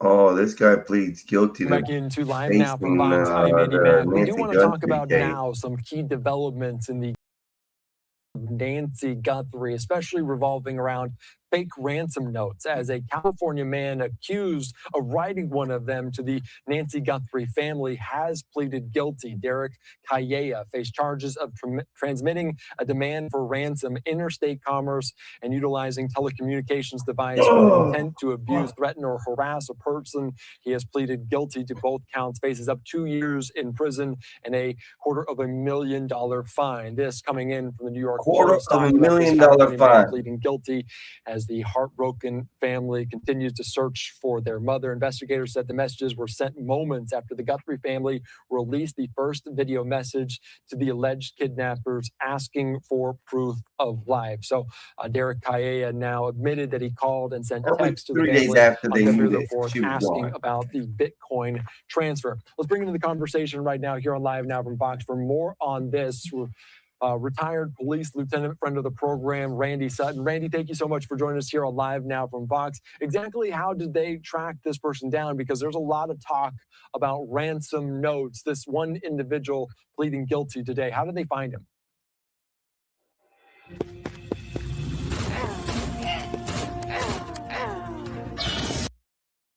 You know, the FBI has amazing resources when it comes down to anything digital. And so that, you know, some of the confusion in this investigation has resulted in some disarray, shall we say. There's been issues involving the Sheriff's Department and their cooperation with the FBI. And unless the FBI is called in on what was a local investigation, they really have no jurisdiction. And there's been a lot of conflict going on between the Sheriff's Department, the FBI, for actually, you know, a substantial amount of time. So the FBI did play a role, and I think that their digital resources and the ability to track and investigate is pretty much second to none. So they were able to take this individual, this suspect, who is now pleading guilty, and they were able to trace his communications back to him, which shows that he was not as savvy as the other people that they have not been able to trace on the emails and the ransom notes that they have sent. But this individual is facing some substantial time, but it's my understanding that there's a very good possibility he's just going to get probation. Yeah, and obviously this is a serious matter when we're talking about this. Some see it as a prank. He was reaching out there to family immediately after this message went out. We mentioned the fact that they do this on a digital front. How heavy of a lift is it? Do the cellular carriers get involved in any way? Yeah, there's a ton of logistical stuff that has to take place and legal stuff that has to take place, including subpoenas, search warrants, and some carriers are very cooperative with law enforcement, others not so. And so it's really a matter of investigative savvy when it comes down to conducting these investigations on which companies are cooperative, which are not, and then the myriad of court orders and subpoenas that have to be obtained. Yeah, that is a very good point. And Derek Calleja pleading guilty. We'll see what he gets sentencing later on this fall. Are there any telltale signs of a fake ransom note, something that's just put out there as a prank almost? I would venture to guess that there were numbers of fakes and flakes that came out of this, and they were only looking at the ones that were serious to really truly investigate. But think of this: you have a major investigation like this. Every type of resource is utilized, and when you take resources away in order to chase a fake lead, well, that endangers the victim here. And I look at this as a really serious crime, because you're talking about a family that is desperate to get their loved one back. And then you have an individual like this who capitalizes on their pain. And I don't view this as something that is a probationary offense. I think that an example should be made of him, and he needs to go to prison for a substantial amount of time. Yeah, And I think a lot of I people agree with agree that. with you on that. And it might not have been the only one, as we're hearing new reporting from Reuters saying they spoke with an FBI official saying 3 ransom notes linked to the disappearance of Nancy Guthrie, including one claiming she died after being abducted, have been deemed fake. What does that signify to you, the FBI ruling out some of these ransom notes? Well, there's been TMZ conflicting reported information that's been it given wasn't out fake. from the beginning of this investigation. So you have to look at everything with a jaundiced eye, if you will, accept that description of things. And the investigative process that has been going on, that has been ongoing through this, has been really confused in a lot of ways because of the issues involving the different investigative agencies. So when it comes down to the credibility of the reports, everything you have to look at is you look at the credibility, and you would hope. All right, y'all. It's like 6 o'clock in the morning, and I'm about to crash out. So I'm gonna go ahead and wind it down. Yeah, I'm gonna wind it down.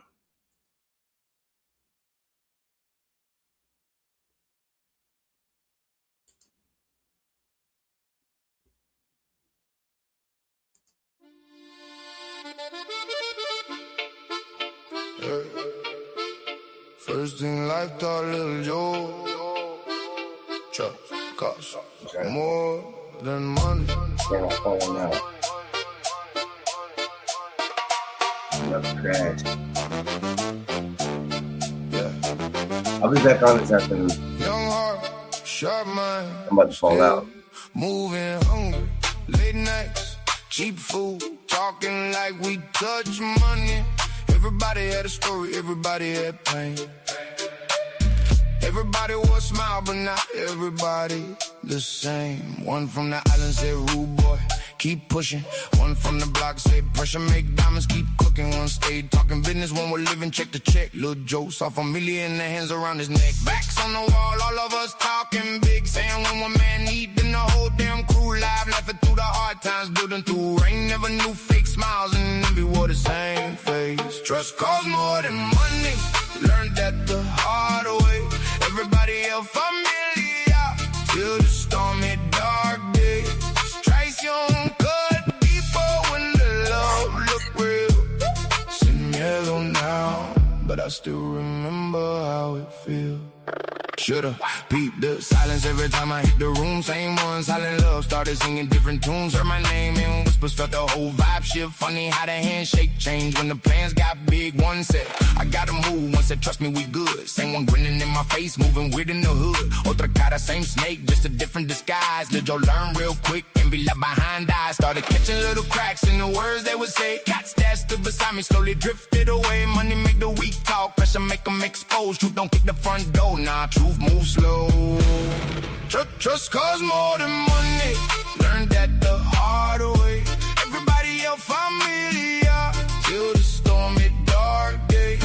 Traición cut deeper when the love look real. Sin miedo now, but I still remember how it feels. Said pull up, little bro, got a plate, let's lock it in. Same one I broke bread with, let the whole problem in. Walking with my trust first, never check the air. Crazy how the ones you call your people leave you standing there. Phones went ghost, cold looks, whole energy switch. Truth hit harder than a fist when the whole thing flipped. Money got weird, plans changed, names got tossed. Lil' Joe learned loyalty got a heavyweight cost. Wasn't just a setup, nah, it was who stay still. Watch the walls close in, they say nothing dead chill. That's the kind of lesson turn a warm heart still. Sin miedo now, but I still remember how it feels. Ain't every hand that shake yours, really wishing you well. Some people love the version of you, easier to sell. Traición teach different cuts deeper than the rest. Lil' Joe stopped canning out his heart like a free invest. Now Lil' Joe move quieter, don't speak on every plan. Then loyalty ain't talk, this who stay when shit get jammed. Circle got smaller, but the real ones move close. Let's fake love in the air, let's hands reaching for ghosts. Ain't no hate in my blood, just awareness in my sight. I don't fear what I've seen, I just read the signs right. Send me though chin up, but select the where I stand. You can smile, dap me up, that don't mean you in the fam. Still got love for the solid, yeah, the ones that stay true. Some show colors under pressure when the hard times grew. Lil' Joe ain't lose his heart, nah, just change how you deal.